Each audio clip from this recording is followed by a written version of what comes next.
सुबह से है बाजार में शानदार दमदार तेजी का माहौल और आखिरी 1.5 घंटे में हमें इसे बचाकर रखना है क्योंकि कल है बाजार के लिए बेहद बड़ा दिन। बजट, वीकली एक्सपायरी और आज रात फेड की मीटिंग का फैसला। उससे पहले फुल कॉन्फिडेंस और जोश में है बाजार। ऐसे में आखिरी 1.5 घंटे का ट्रेड कैसा रहेगा, यही है इस वक्त का फोकस। जी बिजनेस के बंधन म्यूचुअल फंड स्टूडियो में आप लोग का स्वागत है। नमस्कार, मैं हूं अनिल सिंघवी, आप देख रहे हैं फाइनल ट्रेड।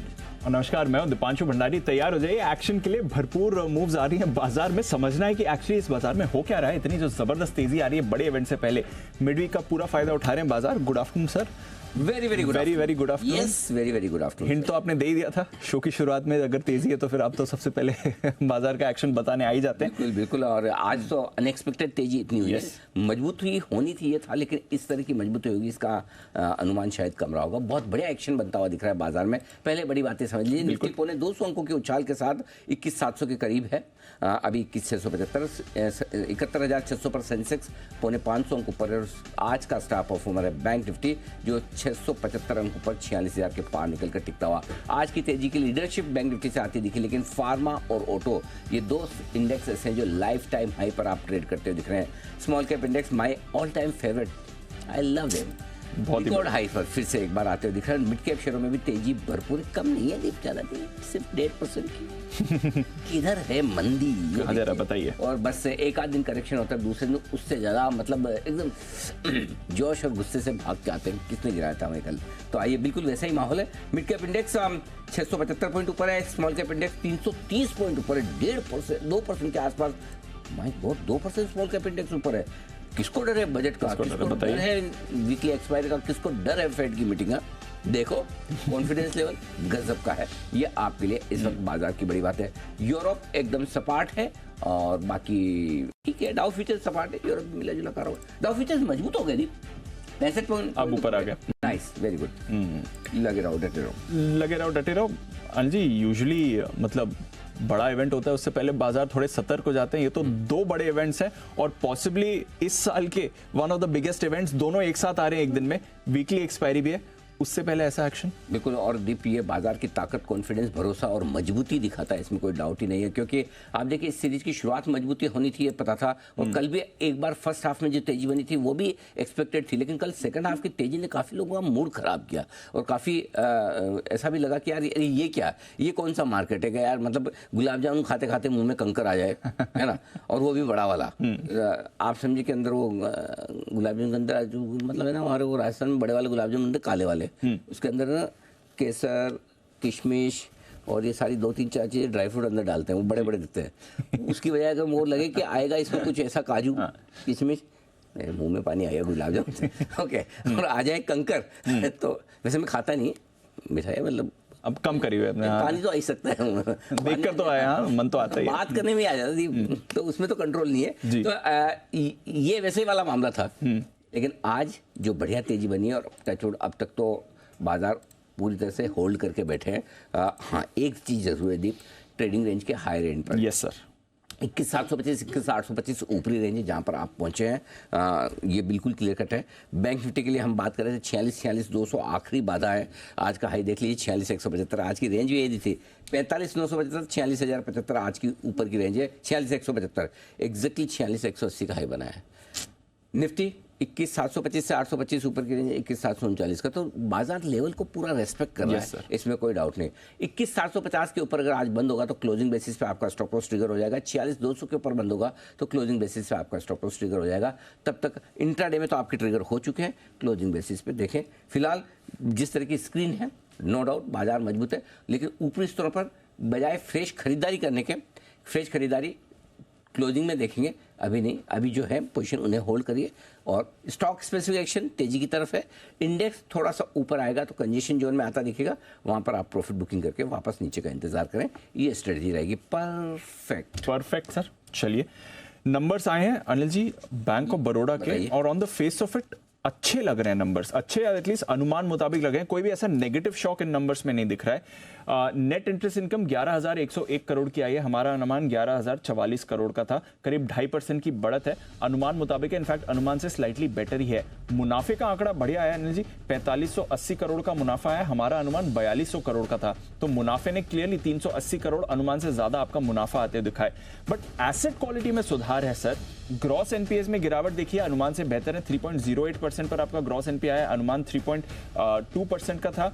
नेट एनपीएस में भी हल्का सुधार आपने देखा है, और सबसे बड़ी बात जिस पर इस समय स्टॉक रिएक्ट कर रहा है, प्रोविजनिंग घटकर आई है, तिमाही दर तिमाही देखेंगे अनिल जी तो 2/3 से आपकी प्रोविजनिंग घट चुकी है, 2160 करोड़ की पोजीशनिंग आपकी 666 करोड़ हो गई है, तो बहुत ही बड़ा गिरावट आपको प्रोविजनिंग में आती हुई दिख रही है, एंड आई थिंक उस पर रिएक्ट कर रहा है। निम्स आपके हल्के से बढ़त दिखा रहे हैं, 3.1% पर आए, अनुमान मुताबिक आए, तो अनिल जी सुधार है एसेट क्वालिटी में, प्रोविजनिंग घटी है, निम्स इनके स्टेबल रहे हैं, अच्छे नंबर्स माने जाएंगे बैंक ऑफ बड़ौदा से। बिल्कुल, तो देख लेते हैं डिटेल में। वैसे तो on the face of it numbers अच्छे दिख रहे हैं मुझे, खाली निम्स थोड़े से विस्तार में देखने के अनुमान कितना था, अनुमान मुताबिक 3.1 था, 3.1 आया, 3.1 हल्का सा गिर कर आया, 3.2 से गिरकर 3.1 आया, अच्छा, थोड़े से अनुमान घटे, मुताबिक थोड़े से आया। घटे हैं, बस बाकी ठीक है। ओवरऑल नंबर्स अभी तक ठीक दिख रहे हैं, स्टॉक भी मजबूती के साथ 2.5% ऊपर दिख रहा है। लेकिन मुझे दीप अगर आप पूछेंगे तो मुझे पीएनबी ज़्यादा पसंद आ रहा है बीओबी के मुकाबले में। पीएनबी ओह माय गॉड पसंद क्या आ रहा है, 4% ऊपर हो रिएक्ट कर गया, रहा है, ये कब हुआ? ये भी 3% बैंक ऑफ बड़ौदा भी हो गया। ओह माय डॉग, ओहो ये वाला हाल है, मतलब खतरनाक एकदम।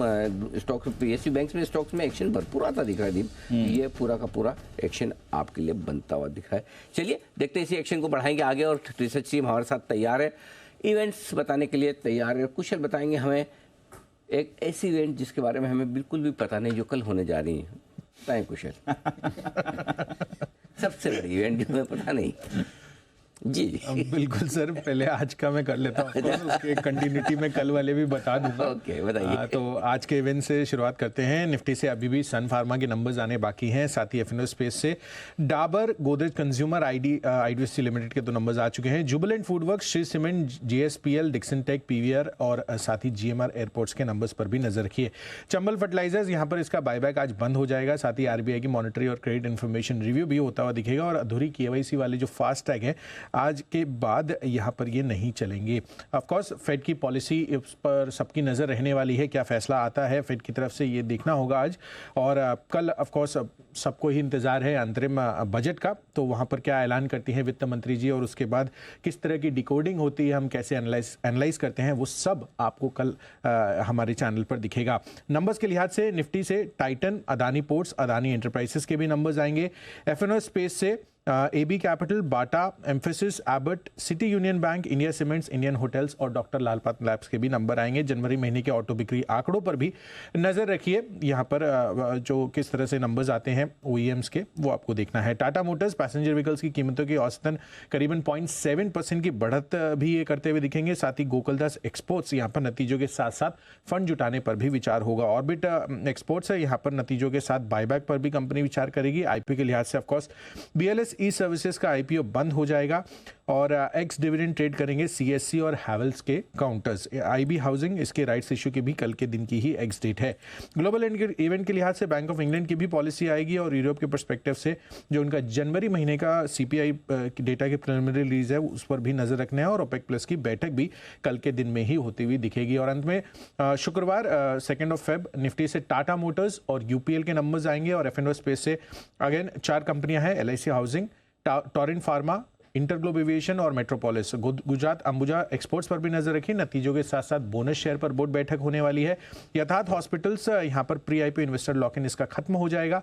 एक्स डिविडेंड ट्रेड करेंगे ओबेरॉय रियल्टी और बीकेटी के काउंटर्स, और ग्लोबल इवेंट के लिहाज से यूएस के पर्सपेक्टिव से जनवरी महीने का उनका जॉब्स डेटा और कंज्यूमर एक्सपेक्टेशन डेटा पर भी नजर रखनी है आपको। ओके, बहुत सारा एक्शन है, डेटा इंपॉर्टेंट आने वाला है, बजट और फेड दोनों ही एक दिन आपके लिए साथ में आने वाले हैं, वो कल रिएक्शन आपको दिखेगा इसका। इस बीच कुछ नंबर्स आ रहे हैं, इस पर भी रखिए नजर। कामत होटल्स, यहाँ पर अच्छे नंबर्स आपको आते हुए दिख रहे हैं, माफ कीजिएगा, यहाँ पर थोड़े कमजोर नंबर मुनाफे फ्रंट पर आपको आते हुए दिखे हैं।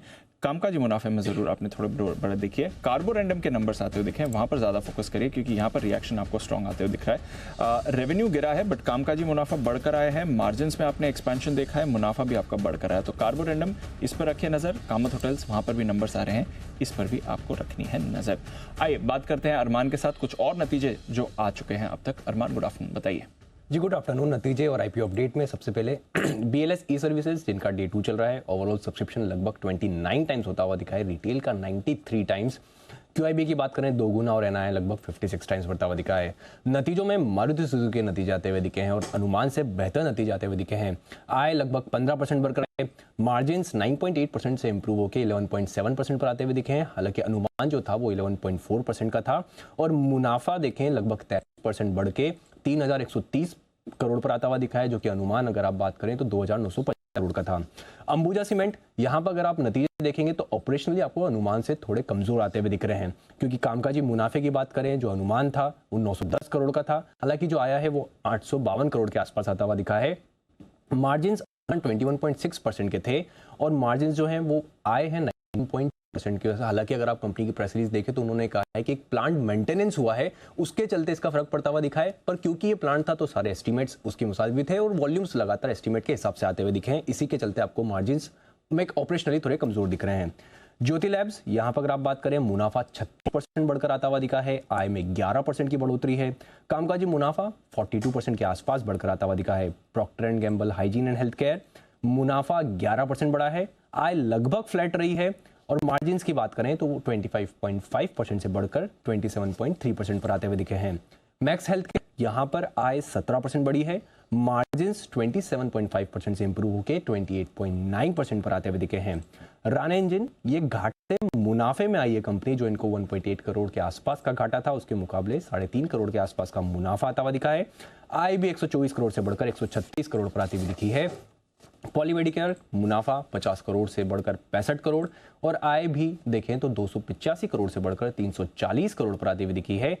कल्याण ज्वेलर्स, यहाँ पर मुनाफा 21% बढ़ा है, मार्जिन हालांकि यहाँ पर घटकर आते हुए दिखे हैं, 8.4% से गिरकर 6.1% पर आते हुए दिखे हैं। और अंत में पैसालो डिजिटल, मुनाफा 28 करोड़ से बढ़कर 56 करोड़ गया है। NII की बात करें वो भी 62 करोड़ से बढ़कर 100 करोड़ पर हो गई है और कंपनी ने 1:1 के बोनस शेयर का ऐलान भी किया।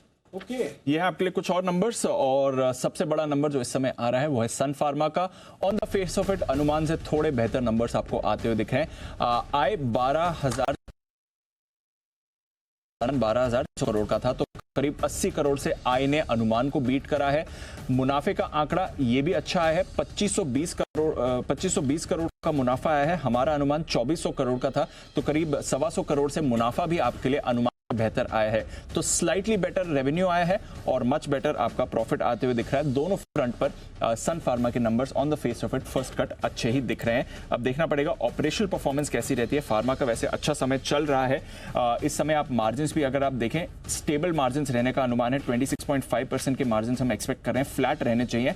कामकाजी मुनाफा में करीब 8.5% की बढ़त की उम्मीद लगा रहे हैं और यूएस जो सेल्स है उसमें हम करीब 9% की बढ़त का अनुमान लगा रहे हैं। तो एक्सपेक्टेशन है अच्छे नंबर्स और फर्स्ट कट अनिल जी लग रहा है कि थोड़े अनुमान से बेहतर ही नंबर्स आते दिख रहे हैं। कामकाजी मुनाफा यहां पर आपका 3,471 करोड़ का है, अनुमान से काफी बेहतर है सर, 3,260 करोड़ का हमने अनुमान लगाया था, तो अगेन करीब 125 करोड़ से आपका कामकाजी मुनाफा भी बेटर है, बेटर देन एस्टिमेट्स लग रहे हैं। स्टॉक भी 4% ऊपर सन फार्मा का। बिल्कुल मजबूत नतीजे सन फार्मा के आपके सामने आते हुए दिख रहे हैं और इसी पर करिएगा आप फोकस भी।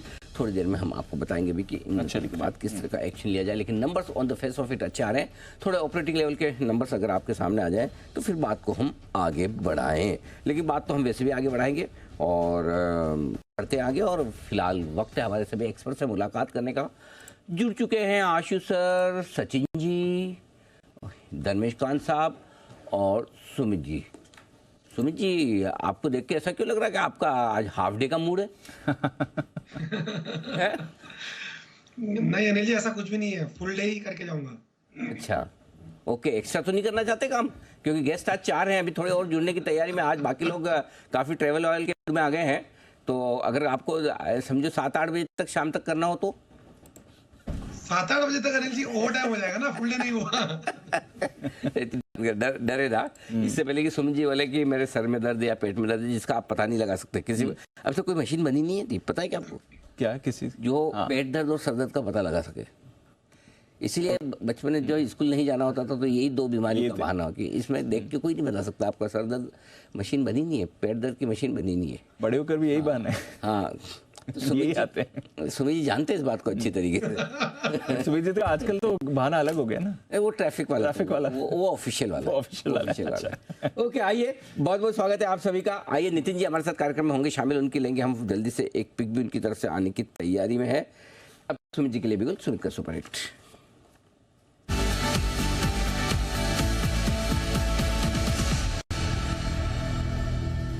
सुमित जी बताएं sir. Anil ji good afternoon. Bye का स्टॉक अभी रडार पे आया है। बैंकिंग स्पेस में, बैंकिंग सेक्टर में मोमेंटम तेजी का बना हुआ है। जो स्टॉक अभी मेरे रडार पे आया है उसका भाव चल रहा है 228 रुपया, 228 रुपया 10 पैसा, 228 का अभी भाव है। स्टॉक का नाम है बंधन बैंक। बंधन बैंक के अंदर पिछले 3 दिनों के हाई ब्रेक हो रहे हैं।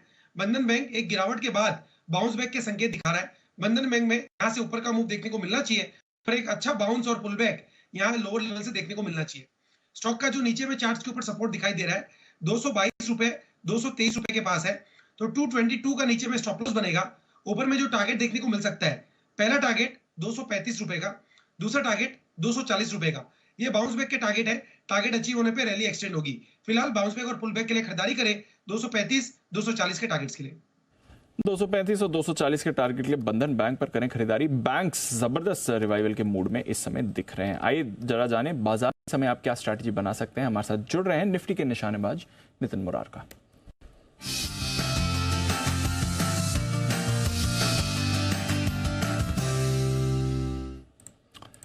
गुड आफ्टरनून नितिन जी, बताएं सर क्या करना है इस समय। इस लेवल पे 21,650 की कॉल ऑप्शन लेनी चाहिए। 145 का रेट है, 145, 146 ऐसे रेट है। 21,650 की कॉल ऑप्शन, और इसका स्टॉप लॉस बनेगा आपका 115 रुपए का। आप 145, 146 में खरीदें यहाँ पे, 115 का स्टॉप लॉस, और ऊपर टारगेट बनेंगे 180, और 180 के ऊपर बनेंगे 200 तक के टारगेट। तो मुझे ऐसा लग रहा है कि कल जो करेक्शन आई थी वो जस्ट एक बजट के पहले हल्की करेक्शन थी। आज डेटा ओवर पॉजिटिव है, तो क्लोजिंग नेक्स्ट 1 घंटे में बाइंग आनी चाहिए। जैसे कि कल हुआ था, लास्ट के 1 घंटे में सेलिंग आई थी, उसी तरीके का डेटा आज पॉजिटिव साइड में है। तो मुझे ऐसा लग रहा है कि लास्ट के 1 घंटे में बाइंग आनी चाहिए, जैसे कल सेलिंग आई थी। तो जो 21,650 की कॉल ऑप्शन है, जो 145, 146 पे है, टारगेट होगा 180 और 200 का, स्टॉप लॉस 115 के। तो ये है आपके लिए निफ्टी 21,650 की कॉल खरीदने की राय आ रही है नितिन जी की तरफ से। बैंक निफ्टी में कुछ कर रहे हैं नितिन जी? आज तो जबरदस्त बाउंस बैक आया सर। बैंक निफ्टी में भी डेटा पॉजिटिव है, और बैंक निफ्टी की एक्सपायरी है। बैंक निफ्टी यहाँ से 300-400 पॉइंट बढ़ना चाहिए। तो बैंक निफ्टी की आप कॉल ऑप्शन लेकर के चल सकते हैं, at the money call option. और at the money call option मुझे ऐसा लगता है कि 46,000 की कॉल ऑप्शन पे ही बेट करना चाहिए, क्योंकि अभी 46,000 पे स्पॉट लेवल है और आज एक्सपायरी भी है। तो बैंक निफ्टी से ही निफ्टी खींच सकती है ऊपर। बैंक निफ्टी का डेटा भी अच्छा है, तो मुझे ऐसा लग रहा है कि 46,000 की कॉल ऑप्शन यहाँ पर आप लेके चल सकते हैं। बैंक निफ्टी का जो टारगेट है एक्सपायरी के ख्याल से मुझे ऐसा लगता है कि 46,200 तक जा सकती है बैंक निफ्टी। अभी 46,000 स्पॉट लेवल है, तो 200 पॉइंट की तेजी बन सकती है। तो 46,000 की call option as a hero zero trade आप लेकर के चल सकते हैं।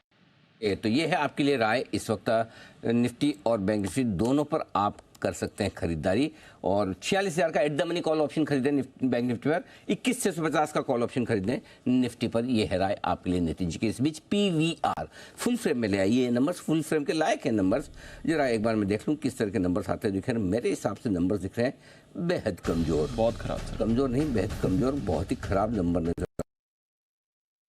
दीप जरा बताएंगे। रेवेन्यू डी जी, एक तो रेवेन्यू कम है। रेवेन्यू कम है, 2,000 करोड़ से घटकर 1,550 करोड़ का इनका रेवेन्यू आते हुए दिखा है। तो रेवेन्यू में तो आपको क्लियरली बड़ी गिरावट आती हुई दिखी है इस समय सर। करीब 25% रेवेन्यू इनका गिर कर आया है। 25%? 25% ज्यादा कमजोरी है। बहुत खराब। और मुनाफा 166 करोड़ से घटकर 13 करोड़, 13 करोड़ है, जबकि ये तो अभी समय अच्छा चल रहा है इनका। इतने खराब भी नहीं थे। पिछले क्वार्टर तो कुछ बड़ी रिलीजेस भी आई थी। माय गुडनेस, नंबर्स बहुत ही ढीले दिख रहे हैं एक्चुअली। आय 2000 करोड़ से घट के 1546। ओहो, ये जब जी ने बंद किया ना पिक्चर देखना तो 1546 करोड़ रहेगी। आय 2000 करोड़ से घटकर काम का कंसोलिडेटेड मुनाफा 166 करोड़ से घटकर 13 करोड़। बहुत ही ढीले नंबर। और जस्ट टू से ये हम क्यों देखते हैं क्योंकि बेस मैच नहीं होगी अगर अब कंपैरिजन मर्जर के बाद तिमाही बहुत और बहुत कम नंबर से कोई डाउट नहीं है।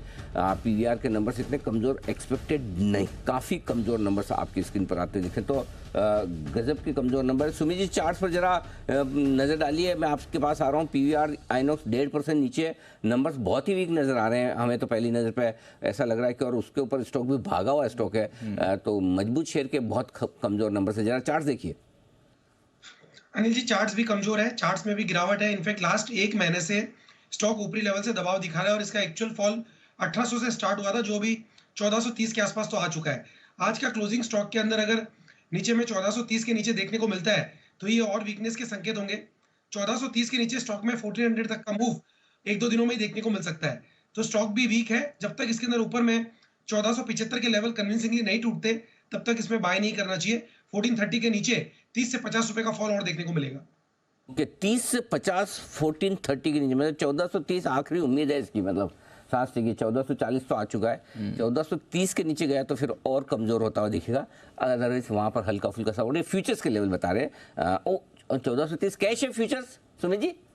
1430 कैश के लेवल से हो गया, नीचे आ गया, जाना शुरू हुआ है 1430। ओहो जी, इवन अगर आप प्रॉफिट बिफोर टैक्स देख लो वहां पर भी 222 करोड़ माफ कीजिए, हाँ 222 करोड़ से घटकर सिर्फ 17 करोड़ रह गया इनका। अच्छा, PAT profit before tax PAT तो खैर और ही खराब है, प्रॉफिट बिफोर टैक्स भी है। और पिछले क्वार्टर ज्यादा डिफर्ड टैक्स क्रेडिट था, तो एक्चुअली इनकी पिछले क्वार्टर की बेस और बेहतर होती अगर उस समय का डिफर्ड टैक्स नहीं होता। उसको भी हटा के देख लो तो भी इस बार बहुत ही बड़ी गिरावट इनके दिखे, तो मुनाफे का आंकड़ा तो बहुत ही खराब है, रेवेन्यू डीग्रोथ तो है ही सर, बहुत खराब नंबर बहुत ही ढीले आते हुए दिखे हैं, तो थोड़ा मामला कमजोरी का बन रहा है। अब क्या करेंगे, नंबर्स तो खराब हैं, बिल्कुल आपके सामने आ ही रहे हैं। तो ये है पीवीआर आइनॉक्स आपके सामने नंबर्स आते हुए। आइए बढ़ते आगे और आशु सर का किया जाए स्वागत। आशु सर स्वागत है। कोई स्प्रेड, कोई स्ट्रेटजी निफ्टी पर अब से लेकर क्लोजिंग तक और अब से लेकर कल 11 बजे तक, 11 बजे के बाद की हम बाद में अलग से लेंगे, अभी से लेकर 11 बजे तक की कल की वित्त मंत्री जी भाषण शुरू करें तब तक की।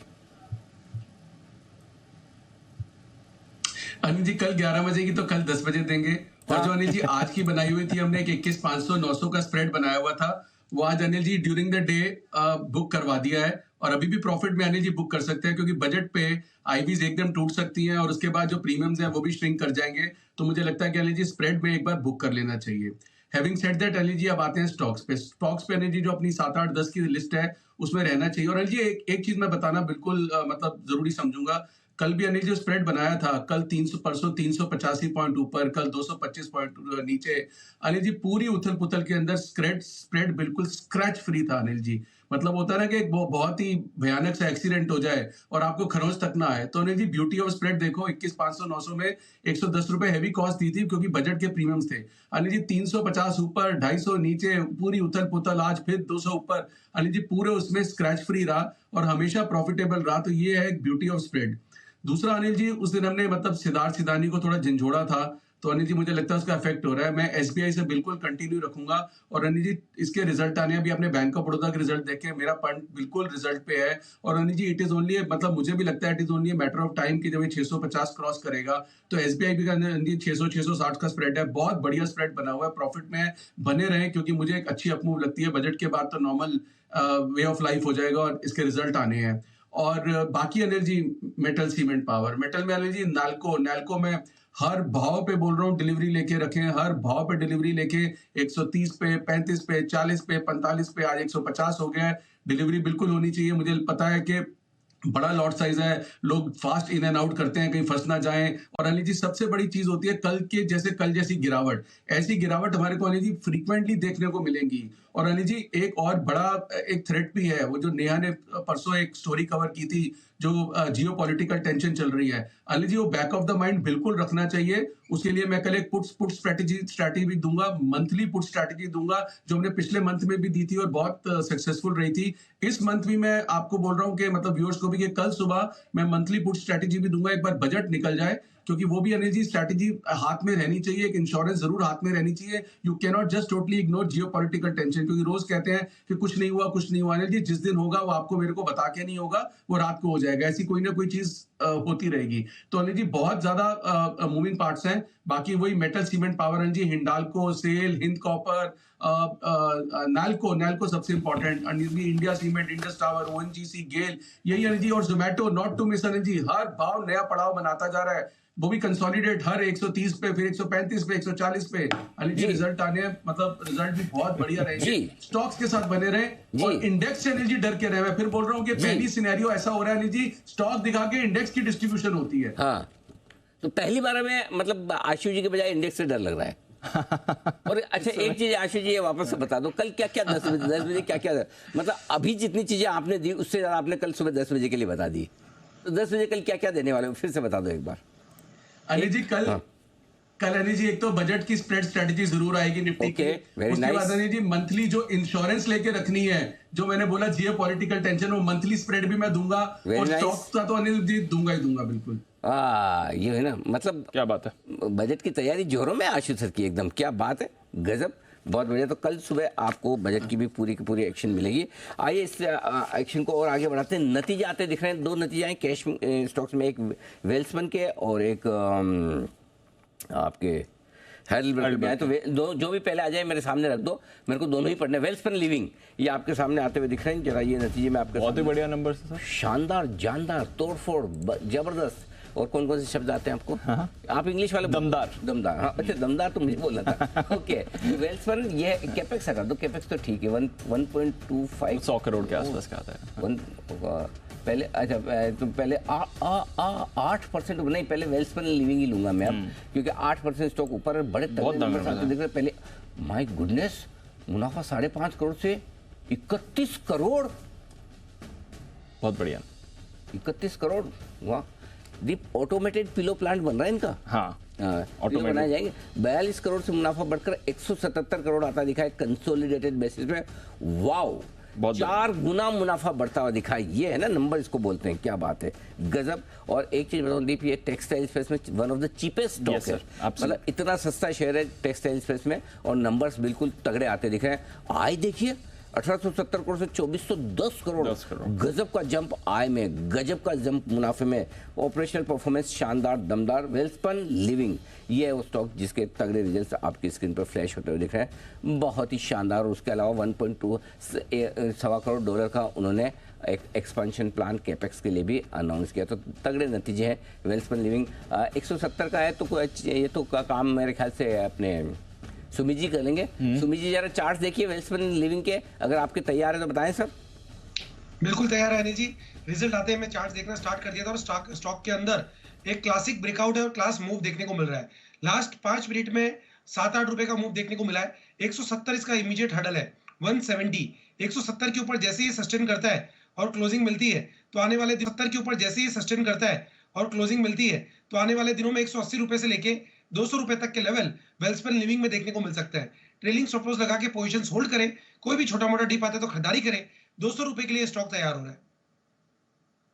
सुमित जी मैं आपको एक बात के लिए कॉम्प्लीमेंट देना चाहता हूँ। सुमित जी ने जिस मैच्योरिटी लेवल का परिचय दिया है, ओहो लाजवाब है।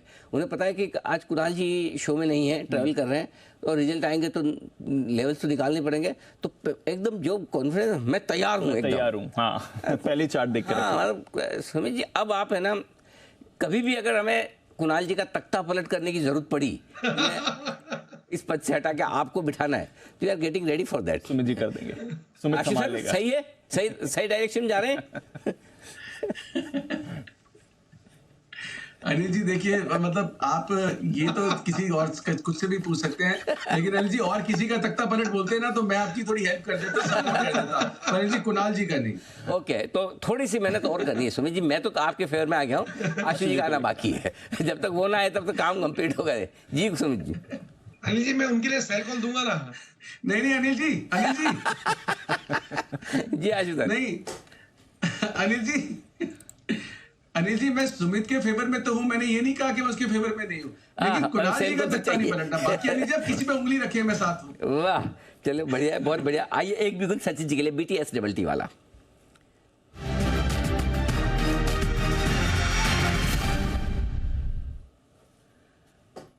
सेठी साहब स्वागत है आपका। अरे सॉरी, सचिन जी का स्वागत है। सेठी साहब का तो अभी लाइन पे। सेठी साहब लाइन पे है ना आप? हाँ बिल्कुल है जी। सचिन जी बताएं sir. Good afternoon Anil ji, good afternoon Deepanshu. Anil ji, यहाँ पर अदानी एंटरप्राइजेज में एक मल्टीपल हर्डल है 3150 के आसपास का। ये काफी समय से इसके ऊपर होल्ड कर रहा है। सो जिस तरीके से फिलहाल डेटा है, लॉन्ग बिल्टअप सी नजर आ रहे हैं। इमीडिएट बेसिस से मुझे लग रहा है 3260 तक एक स्विंग बन सकता है, तो 100 पॉइंट की तेजी यहाँ पर अनफोल्ड होनी चाहिए। स्टॉप लॉस आप लगभग अराउंड 3122 पे लगाए। ट्रेडिंग के लिहाज से इंट्राडे में मुझे लग रहा है 3210 के आसपास एक स्विंग बनेगा, बट पोजिशनली मुझे लग रहा है 3260 तक ये मोमेंटम एक्सटेंड होना चाहिए। सो खरीदारी करनी है अदानी एंटरप्राइज के फ्यूचर्स में। ओके, अदानी एंटरप्राइजेस खरीदें, ये राय आपके लिए आती हुई। आइए सेठी जी का स्वागत बिगुल के साथ।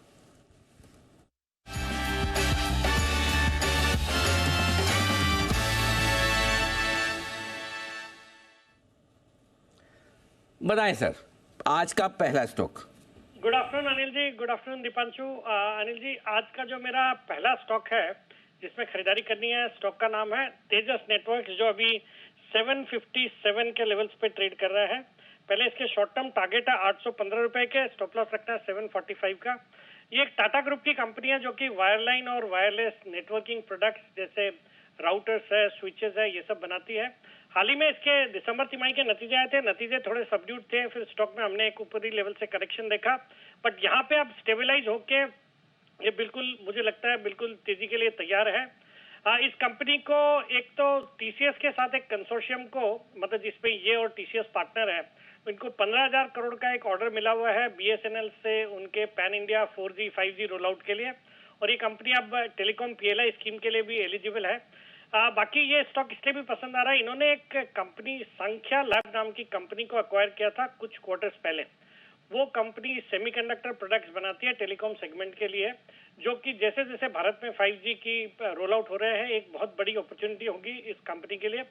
और ये जो संख्या लैब जो कंपनी है, इसके थ्रू गवर्नमेंट ऑफ इंडिया एक अगले साल एक रिवोल्यूशनरी कुछ करने जा रही है, इन द सेंस की मोबाइल फोन्स पे वीडियो स्ट्रीमिंग करेंगे इंटरनेट फ्री, मतलब विदाउट इंटरनेट मोबाइल फोन्स पे वीडियो स्ट्रीमिंग करना पॉसिबल होगा, जो कि दुनिया में बहुत ही लिमिटेड कोई कंट्री में होता होगा तो होता होगा, बट उसके लिए गवर्नमेंट ऑफ इंडिया की बातें हो रही या ज्वाइंटली संख्या लैब के साथ ही ये काम कर रहे हैं। तो जो इनकी अब सब्सिडियरी है, तो उसका एक बड़ा फायदा इस कंपनी को आने वाले क्वार्टर्स, आने वाले सालों में देखने को मिलेगा। बाकी टाटा ग्रुप की कंपनी है जिसमें पेनाटोन फिनवेस्ट, जो कि टाटा कम्युनिकेशन में स्टेक ओन करती है, वो इस कंपनी में अराउंड 56-57% स्टेक ओन करती है। फिर एफआईएस भी अराउंड 14-15% स्टेक ओन करते हैं। मुझे लगता है ये जो क्वार्टर था एक वन ऑफ क्वार्टर के रूप में देखा जाना चाहिए, और इस स्टॉक में बिल्कुल तेजी करनी चाहिए यहाँ से। और मेरा इसमें शॉर्ट टर्म टारगेट है 815 का, स्टॉप लॉस रखना है 745 का। ओके, तेजस नेटवर्क्स 815 के टारगेट के लिए खरीदारी करनी है इस पर। दूसरा स्टॉक बताएं सर। दीपांशु, आज का जो दूसरा स्टॉक है, स्टॉक का नाम है रोसेल इंडिया, जो अभी 450 के लेवल्स पे ट्रेड करता है। ये कंपनी आमतौर पे एक टी प्लांटेशन वाली कंपनी के तौर पे जानी जाती है, जिसके 7 टी स्टेट्स है असम में, और करीबन 3% का मार्केट शेयर है भारत में। बट जो असल तेजी का कारण है वो है इसका इंजीनियरिंग डिवीजन, जहां से इसके 51% रेवेन्यूज आते हैं, और वो एरोस्पेस और डिफेंस इस सेगमेंट को कैटर करती है। रोसेल टेक्सिस नाम का इनकी सब्सिडरी है, और इसकी मैन्युफैक्चरिंग फैसिलिटी है बेंगलुरु में, जहाँ पे ये जितने एरोस्पेस और डिफेंस के सेगमेंट के लिए इलेक्ट्रिकल पैनल्स वगैरह बनाती है, तो जितने डिफेंस पीएसयूज या इंडियन गवर्नमेंट इनकी कस्टमर्स है। और इंटरनेशनली भी हनीवेल यूएसए, जो कि दुनिया की one of the biggest companies है डिफेंस इक्विपमेंट्स के लिए, वो इनकी one of the largest buyers है। फिर लॉकहीड मार्टिन को सप्लाई करती है, बोइंग को कैटर करती है, और हमने हाल ही में देखा प्रधानमंत्री जी ने बोइंग का एक नया प्लांट, नया कॉम्प्लेक्स एक इनॉग्रेशन किया बेंगलुरु में, जो कि बोइंग का आउटसाइड ऑफ द यूएस सबसे बड़ा दुनिया में प्लांट है। तो और वहां से बोइंग अराउंड 10,000 करोड़ की सोर्सिंग करने वाली है भारत से। तो इस कंपनी को, जो कि ऑलरेडी बोइंग को कैटर करती है और इस सेगमेंट पे ऑपरेट करती है, डेफिनेटली बड़ा फायदा होगा। ये कंपनी भी इन्होंने बताया है कि ये आने वाले 2-3 साल में आज जो एक छोटा रेवेन्यू आता है इस सेगमेंट से, वहां से 2,000 करोड़ की टॉप लाइन की एक्सपेक्टेशन है इनकी। बाकी ये जो सेगमेंट है एरोस्पेस डिफेंस वाला, जो इसकी डीमर्जर के लिए भी बोर्ड और शेयर होल्डर का अप्रूवल ऑलरेडी ले चुकी है, तो उसका डीमर्जर कभी भी हो सकता है। तो उससे एक बहुत अच्छी वैल्यू अनलॉकिंग नजर आती है और फंडामेंटल्स अच्छे हैं। एफआईडीएज में भी अच्छे नाम है, नोमुरा है, क्वांट है। मुझे लगता है इस स्टॉक को करंट लेवल्स पे खरीदना चाहिए। मेरा इसमें शॉर्ट टर्म टारगेट है 485 का, स्टॉप लॉस रखना है 440 का। टारगेट के लिए रॉसेल इंडिया पर करें खरीदारी और साथ ही 815 के टारगेट के लिए तेजस नेटवर्क्स। 2 कॉल्स आ रही हैं सिटी साहब की तरफ से जहां पर आपको रखना है ध्यान। सिटी साहब बहुत बहुत शुक्रिया सर हमारे साथ जुड़ने के लिए और अपने 2 आइडियाज शेयर करने के लिए भी। एंड कल ऑफ कोर्स सिटी साहब से तो हमारी मुलाकात होगी ही स्टूडियो में भी। आइए लेते हैं अब अनिल जी से उनकी 2:30 बजे की मार्केट स्ट्रैटेजी।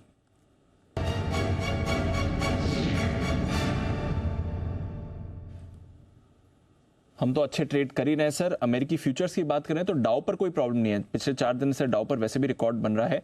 नैस्डैक अपनी वजह से नीचे क्योंकि माइक्रोसॉफ्ट, अल्फाबेट, टेस्ला तीनों में पोस्ट मार्केट बड़ी बड़ी गिरावट आती हुई दिखी थी तो वहां पर प्रेशर दिख रहा है। यूरोप के बाजार 2 साल की ऊंचाई पर थोड़े आज नरम दिख रहे हैं, हल्की फुल्की गिरावट ही आती हुई दिख रही है।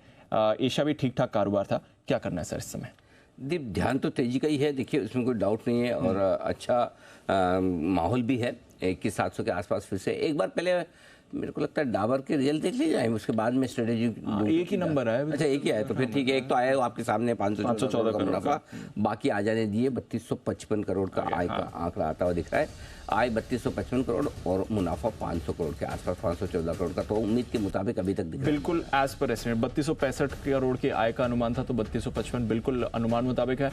509 करोड़ के मुनाफे का अनुमान था, 514 करोड़ बिल्कुल अनुमान मुताबिक। तो दोनों नंबर्स एज पर एस्टिमेट्स हैं। करीब 7% की बढ़त आपको आय मुनाफे दोनों में दिखी है। वॉल्यूम ग्रोथ देखना पड़ेगा अनिल जी। 4 से 5% की वॉल्यूम ग्रोथ का हम अनुमान लगा रहे हैं तो क्या एक्चुअल में इतनी वॉल्यूम ग्रोथ दिखा पाता है डाबर या नहीं, ये इंपॉर्टेंट रहेगा। अपडेट से ऑफकोर्स एक इंडिकेशन तो आपको मिल ही जाता है।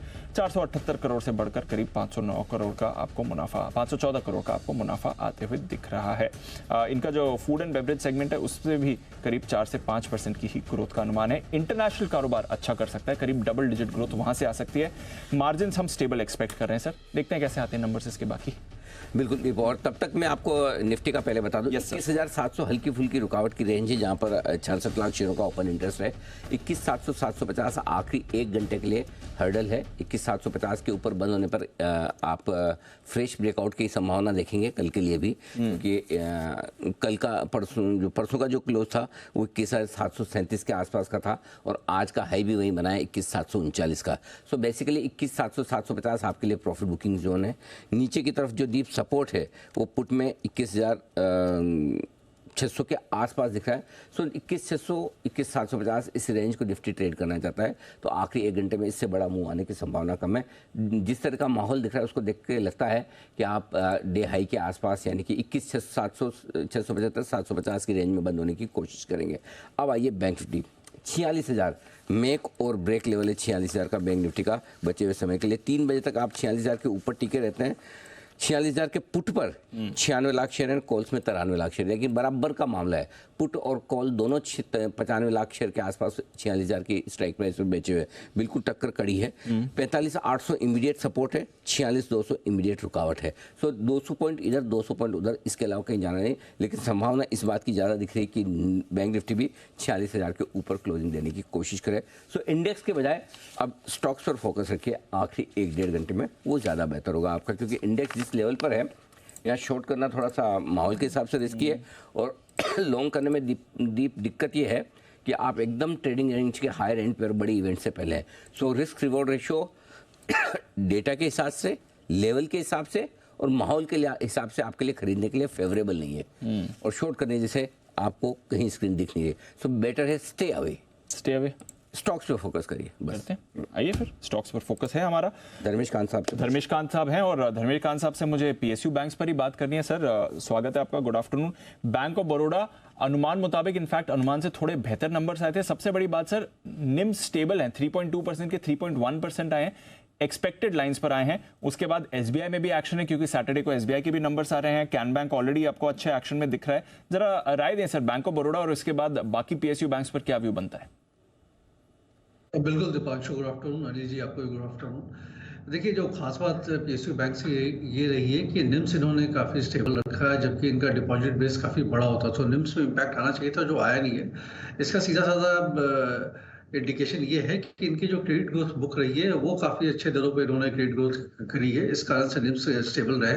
एसेट क्वालिटी पिछले 5-6 साल में कंसिस्टेंटली इन्होंने इम्प्रूव करते रहे हैं और प्रोविजनिंग जो कम आई है वो काफी सकारात्मक है प्राइवेट पब्लिक सेक्टर बैंक्स के लिए। तो मुझे लगता है ये बास्केट के हिसाब से तो तीनों ही काफी अच्छे लग रहे हैं। पीएनबी के नंबर भी काफी स्ट्रॉन्ग थे, पीएनबी, बैंक ऑफ बड़ौदा और ये एसबीआई और कैनरा बैंक की एक 4 का बास्केट बना के चले तो आने वाले समय में अगर अल्फा रिटर्न की बात करें तो प्राइवेट सेक्टर बैंक से ज्यादा अच्छे नतीजे मिलने चाहिए और कहीं ना कहीं आने वाले 1-2 साल में इनकी जो री रेटिंग होगी और इनको भी वही मल्टीपल मिलेगा जो कि प्राइवेट सेक्टर बैंक्स को मिलता है। ये एक लॉन्ग टर्म कॉल है, ये जस्ट 2 या 3 महीने के हिसाब से लिया हुआ कॉल नहीं है। तो मुझे लगता है ये सब भी प्राइस टू बुक 1.5 से 2 के आसपास में आके ये फाइनली ट्रेड करेंगे। ओके, तो ये है आपके लिए बैंक ऑफ बड़ौदा यहाँ पर व्यू, और पीएसयू बैंक्स पर भी व्यू तो अच्छा ही बन रहा है। कुछ और स्टॉक्स जहाँ पर आपको अच्छा व्यू बनाना चाहिए, डॉक्टर रेड्डीज की मूव देख लीजिए, शानदार मूव आती है दिख रही है। आज सुबह अनिल जी ने रिजल्ट रिव्यू में कहा भी था, अच्छे नंबर्स हैं, 5975 के टारगेट दिए थे, खैर वो तो ओपनिंग के आसपास आ ही गए थे। 6100 के ऊपर रेड्डीज इस समय आपको ट्रेड करते हुए दिख रहा है। एक बार जय ठक्कर से भी डॉक्टर रेड्डीज के बारे में बात की जाए। जय भी हमारे साथ जुड़ चुके हैं। जय, स्वागत है आपका, गुड आफ्टरनून। डॉक्टर रेड्डीज जबरदस्त फॉर्म में और बाकी फार्मा में भी अच्छा एक्शन, अभी सन फार्मा के नंबर भी थोड़ी देर पहले अच्छे आते हुए दिखे थे जय, बट डॉक्टर रेड्डीज के बारे में बात करें। बिल्कुल, very good afternoon to you Deep and good afternoon to you Anil ji. देखिए दीप, डॉक्टर रेड्डीज पर परसों भी मैंने एक रिकमेंडेशन दिया था, इसके कॉल ऑप्शन में 5900 के स्ट्राइक के कॉल ऑप्शन हो चुके हैं एंड आज ही के ट्रेडिंग सेशन में एज अ डिस्क्लेमर मैं कहना चाहूंगा, हमने हमारे क्लाइंट्स को भी ये रिकमेंड किया हुआ है फ्यूचर्स में डॉक्टर रेड्डीज, एंड जो हिसाब से रिजल्ट्स आए उसके बाद जो हिसाब से ब्रेकआउट आया 6000 के ऊपर, मुझे ऐसा लग रहा है कि until 6020 levels are held on futures, Dr. Reddy is heading towards the levels of 6400 initially and thereafter 6600, तो 6600 तक के भी टारगेट्स आपको ऊपर में देखने मिल सकते हैं। बहुत ही बढ़िया ब्रेकआउट है और जो हिसाब से एक मोमेंटम में एक क्लियर रिवर्सल आया है, not only on the short term indicators, medium term positional indicators में भी क्लियर एक बुलिश क्रॉसओवर देखने मिला है टेक्निकली। सो लॉन्ग एडिशंस है एंड टेक्निकल ब्रेकआउट भी है।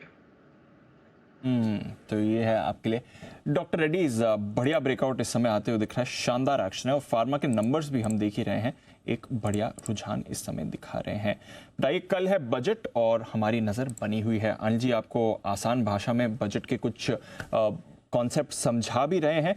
अब आप बजट के बारे में समझ चुके हैं कि इंटरिम बजट क्या होता है, वोट ऑन अकाउंट क्या होता है, फुल बजट क्या होता है। अब आपको समझने का वक्त है कि बजट के साल की कैलकुलेशन कैसे होती है, क्योंकि एक तो कैलेंडर ईयर होता है, नया साल अभी शुरू हुआ है, बट ये बजट कौन से वित्त वर्ष का आएगा, फाइनेंशियल ईयर, ये क्या कॉन्सेप्ट है, आइए समझते हैं।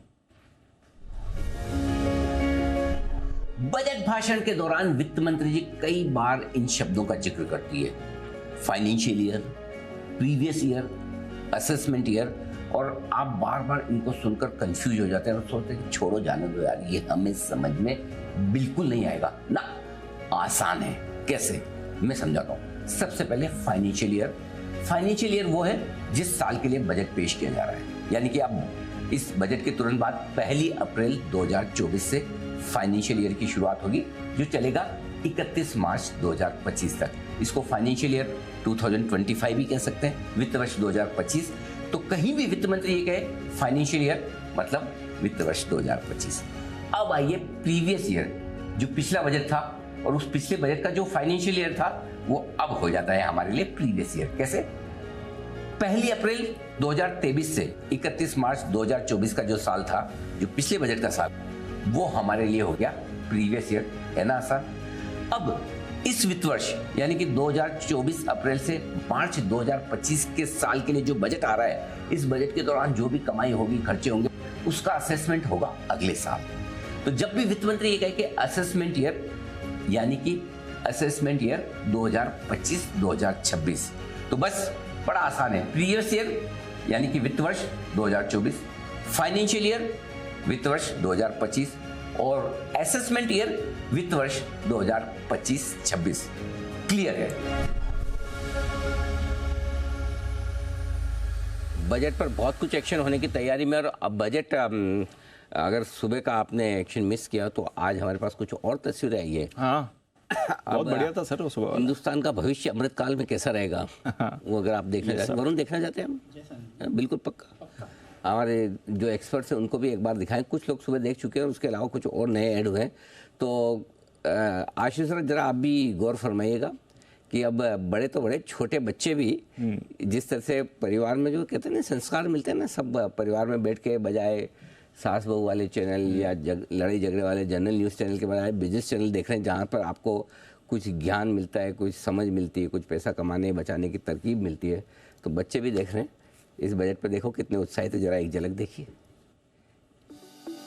I'm Tiara Jain. I want to watch Budget Show on Zee Business with Anil Uncle. मेरा नाम है ध्वज। मैं बजट देखूंगा Zee Business के साथ और आप भी देखिएगा बजट Zee Business के साथ। हम भी बजट देखेंगे Zee Business पर, आप भी देखिए। हाय, इस बार का बजट देखना तो सिर्फ अनिल अंकल के साथ जी बिजनेस पर। वो एक बजट जैसी कॉम्प्लेक्स चीज को आसान कर देते हैं।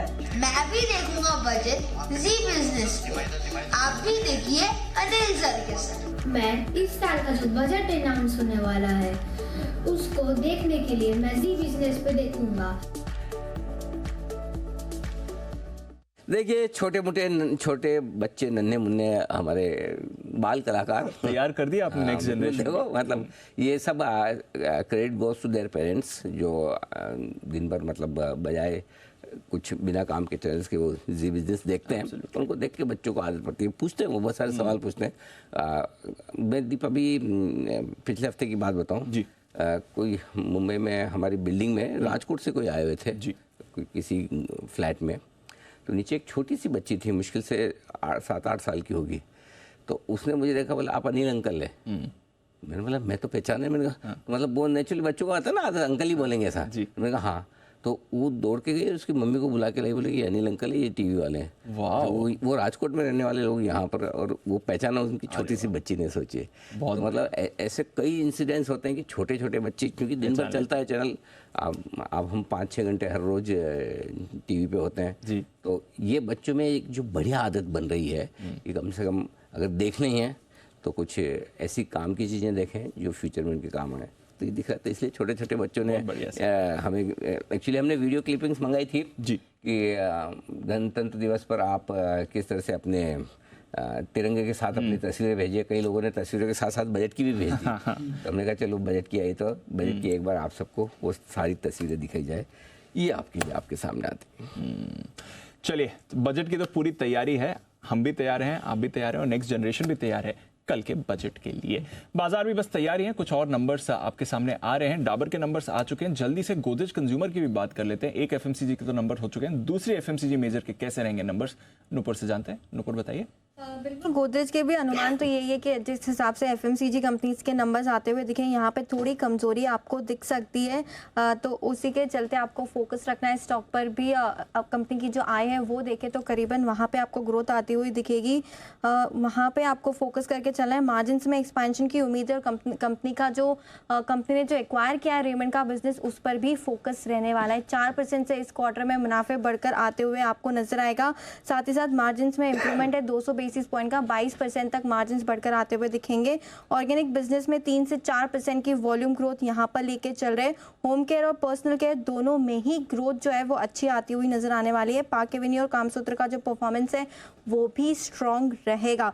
कांस्टेंट करेंसी टर्म में देखें तो सेल्स ग्रोथ डबल डिजिट में आती हुई दिखेगी और कामकाजी लेवल पे मुनाफा बढ़कर 12% इस क्वार्टर में आते हुए नजर आ सकता है। तो रेवेन्यू फ्लैट ग्रोथ करीबन 2% की ग्रोथ यहाँ पे लेके चल रहे हैं, क्योंकि दूसरे एफएमसीजी कंपनीज में भी हमने देखा है कि जो प्राइस कट कंपनीज ने लिए उसकी वजह से रियलाइजेशंस थोड़े घटकर आते हुए नजर आए, लेकिन मुनाफा और जो मार्जिन होंगे वहां पे आपको एक्सपेंशन दिख सकता है। ओके, देखते हैं कैसे नंबर्स आते हैं और ग्रोथ कैसी रहेगी, वो काफी इंटरेस्टिंग रहेगा। इसके लिए आइए एक बिगुल सुमित जी के लिए, सुमित का सुपर हिट।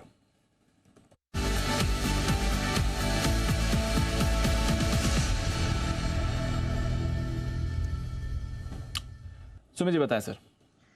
दीपांशु, बाय का स्टॉक रडार पे है। स्टॉक का भी भाव चल रहा है 138 रुपया 10 पैसा। 138.10 का अभी भाव है स्टॉक का नाम है डीसीबी बैंक। डीसीबी बैंक के अंदर बाउंस बैक के संकेत मिल रहे हैं। कल का हाई स्टॉक अभी ब्रेक कर रहा है। डीसीबी बैंक यहां से एक अच्छा जंप, अच्छा बाउंस ऊपर की तरफ दिखा सकता है। एक अच्छी खासी तेजी के बाद डीसीबी बैंक के अंदर लास्ट कुछ दिनों में गिरावट आया। 8-10 दिनों की गिरावट के बाद अब ये वापस से ऊपर का मूव रिज्यूम कर रहा है। कल का और परसों का हाई जस्ट अभी ये ब्रेक कर रहा है और मेरे को लग रहा है कि इस बाउंस बैक पे स्टॉक एक अच्छा मूव ऊपर की तरफ का दिखाएगा। पहला टारगेट 145 रुपए का बनेगा, दूसरा टारगेट 150 रुपए का बनेगा। स्टॉक का जो नीचे में चार्ट्स के ऊपर सपोर्ट दिखाई दे रहा है 134 135 के पास है, तो 134 के स्टॉप लॉस से डीसीबी बैंक में खरीदारी करें। 145 से लेके 150 रुपए तक के लेवल जल्दी शॉर्ट टर्म में देखने को मिल सकते हैं। खरीदारी करें डीसीबी बैंक। खरीदारी करिए डीसीबी बैंक में 145 और 150 तक के टारगेट के लिए। बैंक्स में जबरदस्त एक्शन इस समय बन रहा है। आइए कैश का ऑप्शन जय ठक्कर भी तैयार है अपनी कॉल के साथ।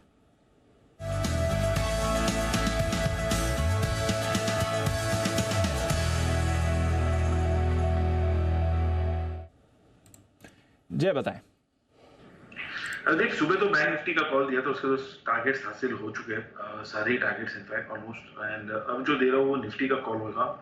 126 रुपए पर खरीदे आप 126 पर कल ही की एक्सपायरी का 21,700 के स्ट्राइक का कॉल ऑप्शन। ये फर्स्ट हाफ में ही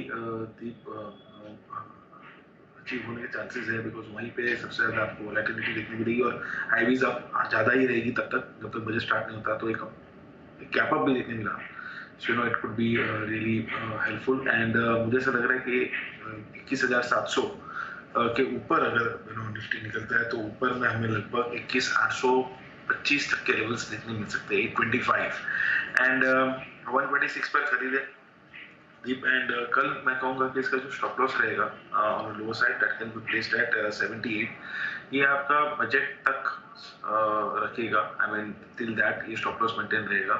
I mean it would not be, अगर वो लेवल आ जाता है तो हिट करना है। जब तक एटलीस्ट बजट हाफ कंप्लीट नहीं होता तब तक होल्ड आउट कीजिए, वोलेटिलिटी रह सकती है। एंड टारगेट्स ऊपर में जो दीप इसके निकल कर आ रहे हैं, the first target will be 171 and second target will be 194। सो ये दो टारगेट्स के लिए आप खरीदें 171 एंड 194। मुझे ऐसा लग रहा है कि 825 तक के लेवल्स आपको स्पॉट निफ्टी में देखने मिल सकते हैं। ये राय आपके लिए 21,700 का कॉल ऑप्शन खरीदने की 126 पे 78 का लगाए आप स्टॉप लॉस और 171 194 के टारगेट के लिए। और इस बीच जो आज थोड़ी देर पहले आपको शो की शुरुआत में 46,000 का कॉल ऑप्शन खरीदने की राय दी थी बैंक निफ्टी की 58 रुपए पर। आज की एक्सपायरी वाली डिप ज्यादा नहीं, only 3 times. Yes, wow.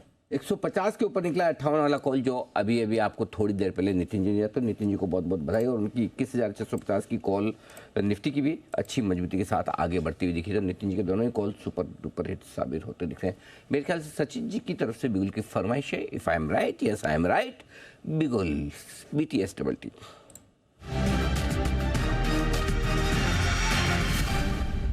Sachin ji बताएं सर।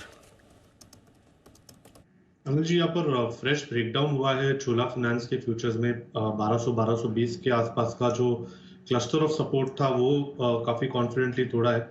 एंड जिस तरीके से इसका RSI वीकली चार्ट्स पे डाइवर्ज हो रहा है, मुझे लग रहा है काफी बड़े टारगेट्स के लिए यहाँ पर वेल पोजिशनड है। तो लगभग 1150 से लेके 1135 ये दो टारगेट्स के लिए यहाँ पर फ्रेश शॉर्ट पोजिशंस ऐड करने की सलाह होगी। इमीडिएट बेसिस पे अगर थोड़ा सा पुल बैक मिल जाता है तो मुझे लग रहा है एक आइडियल लेवल हो सकता है 1180 1190-95 के रेंज में। स्टॉप लॉस आपको लगाना है 1218 पे and fresh short positions add करने हैं चोला फाइनेंस के फ्यूचर्स में।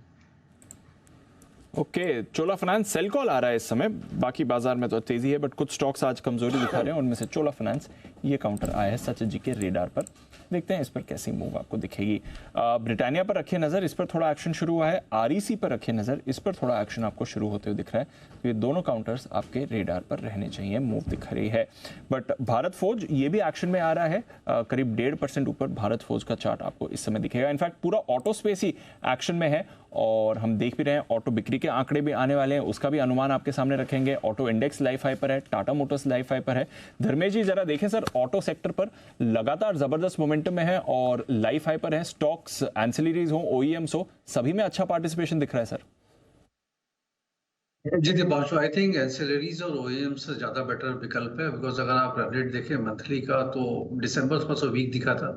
जनवरी के नंबर्स अभी कल आने वाले हैं, वो देखते हैं, बट मुझे लगता है कि वहां भी 2 या 3% की ही ग्रोथ रहेगी as far as two wheeler और फोर व्हीलर के sales numbers are concern. Domestic market की भी बात कर रहा हूँ, टाटा मोटर्स की। टाटा मोटर्स का मैक्सिमम बिजनेस जेएलआर से होता है, तो वो काफी स्ट्रॉन्ग चल रहा है। बट इसके अलावा अगर आप देखिए एंसिलरीज के साइड, तो काफी बेहतर विकल्प वहां पर दिखते हैं। और जेबीएफ ऑटो के जैसे नंबर आए थे, नंबर काफी अच्छे थे, और हालांकि स्टॉक प्राइस में करेक्शन हुआ रिजल्ट आने के बाद, बट मुझे लगता है कि वहां पे एक लंबी अवधि के लिए अच्छा पोजीशन बना करके चला जा सकता है। और इसमें दोनों ही बेनिफिट मिलता है आपको, इलेक्ट्रिक बसेस की भी बेनिफिट मिलती है, और प्लस इलेक्ट्रिकल पार्ट्स वाले इलेक्ट्रॉनिक्स पार्ट्स जो बनाते हैं ये ऑटोमोबाइल्स के लिए, वहां पर भी इन्होंने ईवी साइड में पूरी मैन्युफैक्चरिंग शिफ्ट कर रखी है। सो वैल्यूएशन थोड़ा महंगा दिखेगा, बट ये सब कंपनी जब ये एक स्ट्रक्चरल चेंज की तरफ जाती है तो थोड़ा प्रीमियम वैल्यूएशन से कमांड करते हैं और अर्निंग्स कैचअप कर लेते हैं वैल्यूएशन को, वहां प्रॉब्लम आती नहीं है। तो वहां पर खरीदारी करने की सलाह रहेगी। साथ में भारत खोज को भी बाई पोजिशन बना के चल सकते हैं। यूएस तो अच्छा कर ही रहा, और इंडियन स्पेस भी ऑटो एंसिलरी एंड डिफेंस दोनों की तरफ से काफी अच्छे रुझान दिख रहे हैं। ऑर्डर बुक भी इनका काफी स्ट्रांग है, और बजट में भी कुछ बेनिफिट इनको मिलना चाहिए। ओके, तो ये है आपके लिए भारत फोर्ज, और बाकी ऑटो शेयर्स यहाँ पर रखनी है आपको नजर। 4% की वॉल्यूम ग्रोथ आई है डाबर की। अनिल जी, अनुमान था 4 से 5% का, तो लगभग वही है। डाबर एकदम इन लाइन है, मतलब हर एक लिहाज से अगर आप नंबर देखें तो उम्मीद के मुताबिक, ना कोई बहुत अच्छे ना कोई बहुत खराब, और इसलिए स्टॉक भी बिल्कुल फ्लैट 5 रुपए ऊपर ट्रेड करता हुआ दिख रहा है, 1% ऊपर है। आइए बढ़ते आगे। इंटरिम बजट पर कैसी रहती है बाजार की चाल, अगर आप ये जानना समझना चाहते हैं और नहीं भी जानना समझना चाहते हैं तो आशीष बताए बगैर मानेंगे नहीं। तो उन्होंने इतनी मेहनत की है, रिसर्च की, तो बता के ही छोड़ेंगे।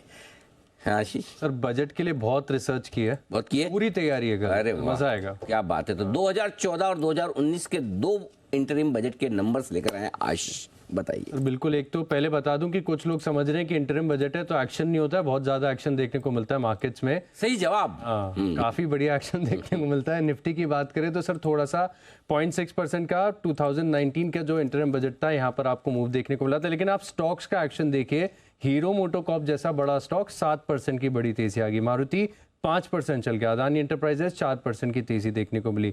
निफ्टी में गिरने वाले स्टॉक्स की बात करूं तो स्टेट बैंक ऑफ इंडिया 3% का कट, एक्सिस बैंक यहाँ पर भी थोड़ी सी गिरावट, आईसीआईसीआई बैंक में भी 3% की गिरावट देखने को मिली। निफ्टी बैंक की बात की जाए तो यहाँ पर तकरीबन राउंड फिगर आपको बता रहा हूँ 1% की गिरावट आपको देखने को मिली थी। ये 2019 के बजट की बात है। स्टॉक्स में देखा जाएगा तो सरकारी बैंकों में गिरावट थी, पीएनबी 5% लुढ़क गया था, एसबीआई 3% की गिरावट ऑलरेडी बता दिया है। लेकिन स्मॉल कैप में अब देखिए एक्शन भरपूर, केआरबीएल 7.5% का मूव, एजिस लॉजिस्टिक्स, रेडिको कहता इन स्टॉक्स में बड़ी तेजी आ गई थी। इंटेलेक्ट डिजाइन 5% टूट गया था। एफएमसीजी पूरे इंडेक्स की बात करें तो 1% की तेजी यहाँ पर आपको देखने को मिली थी। और स्टॉक्स में आप देखिए रेडिको कहतान है, मेरिको है, यहाँ पर काफी अच्छे मूव्स दिन के दौरान देखने को मिले। 2014 ये भी इंटरिम बजट था, यहाँ पर भी आप देखें तो निफ्टी में आधे % के आसपास के मूव देखने को मिले। लेकिन स्टॉक्स का एक्शन काफी बढ़िया था। निफ्टी के गिनर्स में अदानी पोर्ट्स है, एमएनएम जैसे स्टॉक्स हैं। गिरने की बात की जाए तो कोल इंडिया, नेस्ले जैसे स्टॉक शामिल थे। बैंक्स में 1% की तेजी आपको देखने को मिली। हालांकि बैंक्स में मोरलेस पीएसयू बैंक्स लगातार थोड़ी सी वीकनेस ही दिखाते हैं। इसके अलावा अगर आप देखें तो निफ्टी रियल्टी यहाँ पे 1.25% की गिरावट रही, यानी मार्केट एक्शन के लिहाज से इंटरिम बजट्स भी काफी इंपॉर्टेंट है। तो मार्केट एक्शन के लिहाज से इंटरिम बजट काफी इंपॉर्टेंट है, ध्यान रखिएगा। ऐसा नहीं कि कुछ बड़े एक्शन नहीं होते, स्पेशली 2019 में भी हमने देखा कुछ बड़े इंपॉर्टेंट अनाउंसमेंट आए थे। कंजम्पशन को लेकर भी काफी कुछ फैसले लिए गए थे, कुछ बूस्ट भी आया था, वहां पर भी आपको एक्शन दिख सकता है। धर्मेश जी, कोई खास एक्सपेक्टेशन इस बार जो बाजार लेकर चल रहा है बजट को लेकर, या फिर सब कुछ फैक्टर इन कर ही लिया है? दिपांशु, मुझे लगता है कि रूरल इंडिया और consumption space, because rural India में थोड़ा कंजम्पशन में स्लो डाउन देखने को मिला, ये दो तरफ से रिलेट करता है।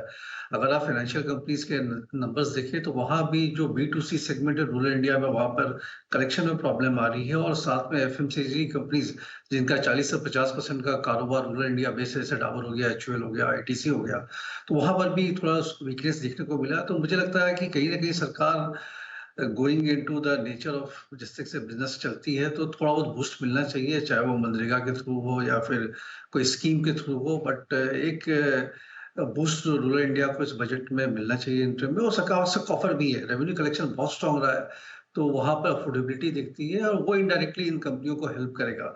सो अगर इस गिरावट में थोड़ी अगर ट्रेडिंग पोजीशन भी बनानी है इंटरम बजट में, तो मुझे लगता है कि HUL, डाबर जैसी कंपनी में पोजीशन बना के चला जा सकता है, जस्ट एज ट्रेड।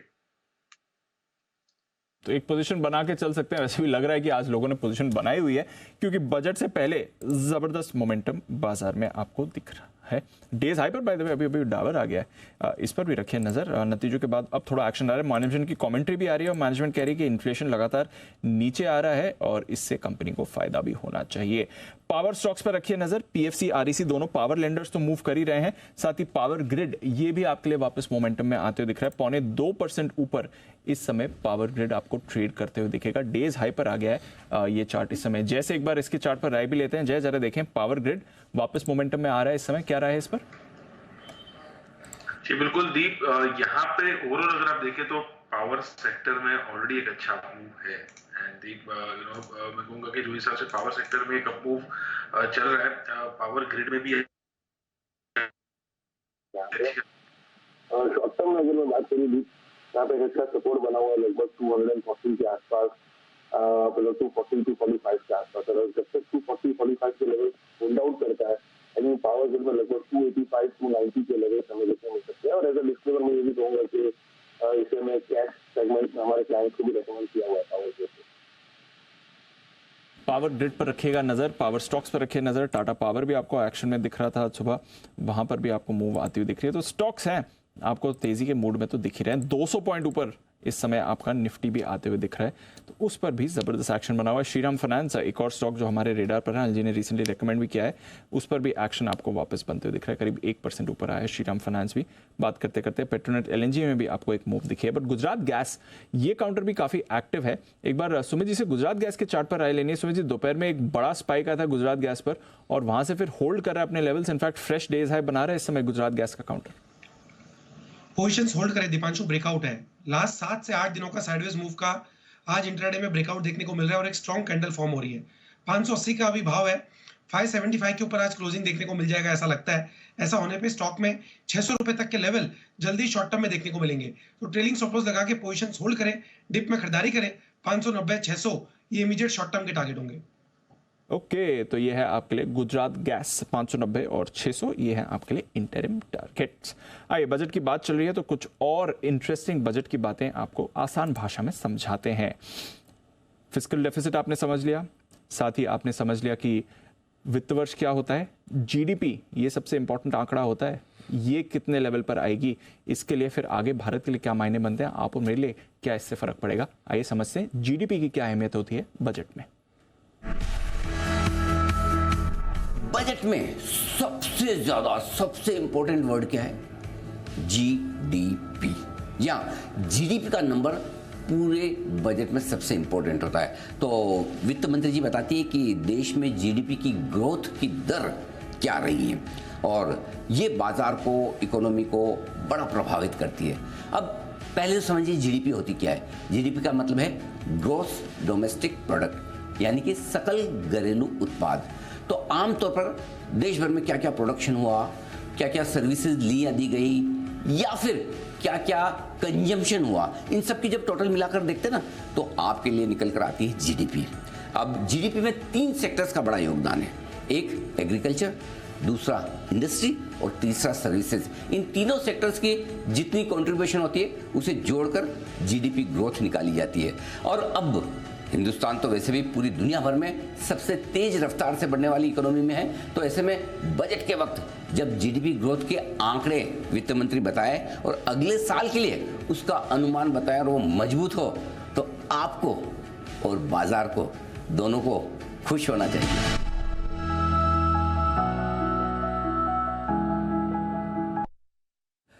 तो बजट से जुड़ी हमारी खास पेशकश ये आती हुई है और बजट के दिन भी हमारी एक बड़ी खास पेशकश है और हर घंटे आपके लिए इनाम जीतने का मौका। और हम बजट के दिन आपके लिए करने जा रहे हैं एक विशेष बजट बोनांजा। हर घंटे आपसे पूछा जाएगा एक आसान सा सवाल और उसके जवाब में आपको दिए जाएंगे मालाबार गोल्ड की तरफ से गोल्ड वाउचर। ये होगा एक स्पेशल इनाम। इसके अलावा हर घंटे 5 आकर्षक इनाम और भी दिए जाएंगे और हर घंटे एक इनाम तो नहीं लेकिन एक खास बात होगी। दीप, एकदम खास बात। बताइए सर। कैसे बता दे अभी? हाँ, अच्छा, हाँ बता तो रहा हूँ कि एक सरप्राइज है। एक सरप्राइज है। हाँ मेरा थोड़ा तो एक गोल्ड वाउचर तो है, 5 विशेष इनाम और एक खास बात जो मतलब गिफ्ट तो नहीं है, लेकिन गिफ्ट से कहीं बढ़ के। अच्छा, ओह, वो हम बाद में बताएंगे, लेकिन वो हर घंटे 1 विनर के साथ में होगी। सो इसलिए आप हर घंटे के सवाल के जवाब देते रहिए। हम जो भी जवाब होंगे उनको हम स्क्रीन पर फ्लैश भी करेंगे, आपको बताते जाएंगे कि हर घंटे के विनर कौन है। तो बिल्कुल लगे रहें, डटे रहें। और इसी के साथ हर आधे घंटे आपको ऑप्शन की स्ट्रेटजी भी मिलेगी, बजट का ऑप्शन। तो 1 घंटे में 2 ऑप्शन, यानी कि पर आर 2 ऑप्शंस। तो ऑप्शंस की स्ट्रेटजी, क्योंकि आपको कल बजट में ऑप्शन के हिसाब से ही ट्रेड करना ज़्यादा ठीक है, तो उसकी भी आती हुई दिखेगी इस वक्त। बिल्कुल, तो जुड़े रहिए, वैसे भी आप जुड़े रहते हैं, जुड़े ही रहिए जी बिजनेस के साथ, और आप ज़बरदस्त एक्शन बजट के दिन यहाँ पर दिखेगा। इस बीच जुबिलेंट फूड के नंबर्स आ रहे हैं और यहाँ पर एक्शन आपको थोड़ा कमज़ोरी वाला दिख रहा है। जुबिलेंट फूड 2.5% ऊपर है इस समय, बट नंबर्स आपको काफ़ी ख़राब आते दिखे हैं। जो अनुमान था उससे तो बेहद ख़राब नंबर्स आते हुए दिखे हैं। आय इनकी अनुमान से कम आई है, 1444 करोड़ की आय का अनुमान था, उसके सामने आय आपको 1378 करोड़ की दिखी है। बट मुनाफे का आंकड़ा देखिए, 102 करोड़ का अनुमान था, उसके सामने 66 करोड़ की आपको मुनाफा आते हुए दिखा है। 80 करोड़ से घटकर 66 करोड़ आपका मुनाफा है, तो बेहद खराब मुनाफे का आंकड़ा है। आय 1332 करोड़ से बढ़कर जरूर 1378 करोड़ की आई है, बट अनुमान 1444 करोड़ का था। तो मुनाफे ने तो डेफिनेटली डिसअपॉइंट किया है, आय भी आपकी अनुमान से कम ही आती हुई दिखी है। तो first cut numbers Jubilant food के आपको कुछ ज्यादा खास दिख नहीं रहे हैं। इसकी डिटेल्स भी हम निकालते हैं। सेम स्टोर सेल्स ग्रोथ करीब 3 से 5% तक रहने की उम्मीद है। फेस्टिव सीजन था पिछली बार, वर्ल्ड कप का भी बूस्ट था, स्टोर एडिशन भी हुआ था, बट उसके बावजूद आप देख रहे हैं कि फर्स्ट कट थोड़ा एडजस्टमेंट है। देखते हैं अगर कुछ मुनाफे में एडजस्टमेंट है जिसकी वजह से मुनाफा इतना खराब आया है इनके लिए, क्योंकि वैसे तो कुछ और एक्शन होना नहीं चाहिए जो एक्सप्लेन करे कि इतना खराब मुनाफे का आंकड़ा क्यों आते हुए दिखा है। कामकाजी मुनाफा 286 करोड़ से घटकर 280 करोड़ का आते हुए दिखा है। हमारा अनुमान 296 करोड़ का था।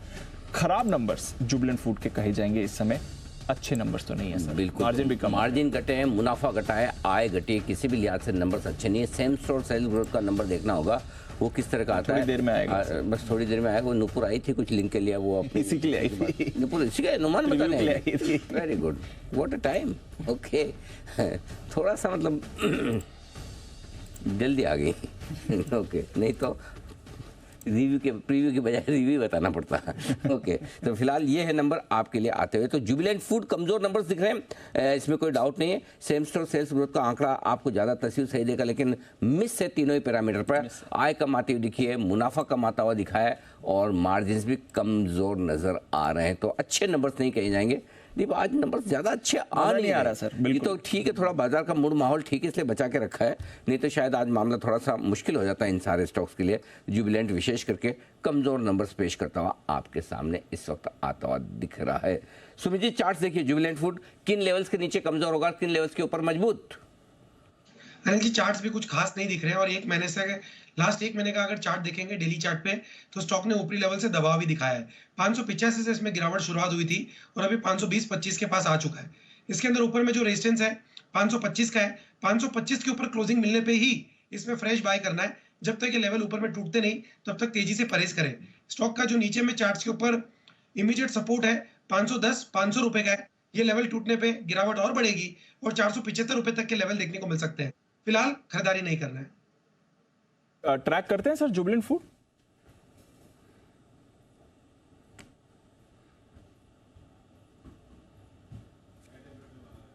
धर्मेश जी, आपके लिए सवाल था सर, ट्रैक करते हैं जुबिलेंट फूड, कोई राय नतीजों के बाद?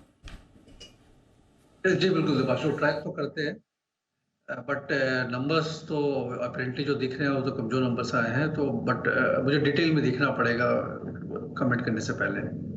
आज सुबह वैसे खबर आई थी ओएनडीसी के साथ इन्होंने करार किया है, तो अच्छा है, ओएनडीसी के प्लेटफॉर्म पे भी डिस्ट्रीब्यूट होगा। एक तो अदर इनकम इनकी थोड़ी घटकर आई है, एक्सपेंसेस इनके चेक में रहे हैं, एक्सपेंसेस कुछ ज़्यादा बड़े नहीं हैं, बट मुनाफे का आंकड़ा एक तो अदर इनकम की बेस की वजह से भी थोड़ा कम दिख रहा है, थोड़ा दूसरा थोड़े टैक्स एडजस्टमेंट्स भी हैं जिस पर आपको रखनी चाहिए नज़र, बट नेट अच्छे नंबर्स तो नहीं हैं जुबिलेंट फूड के।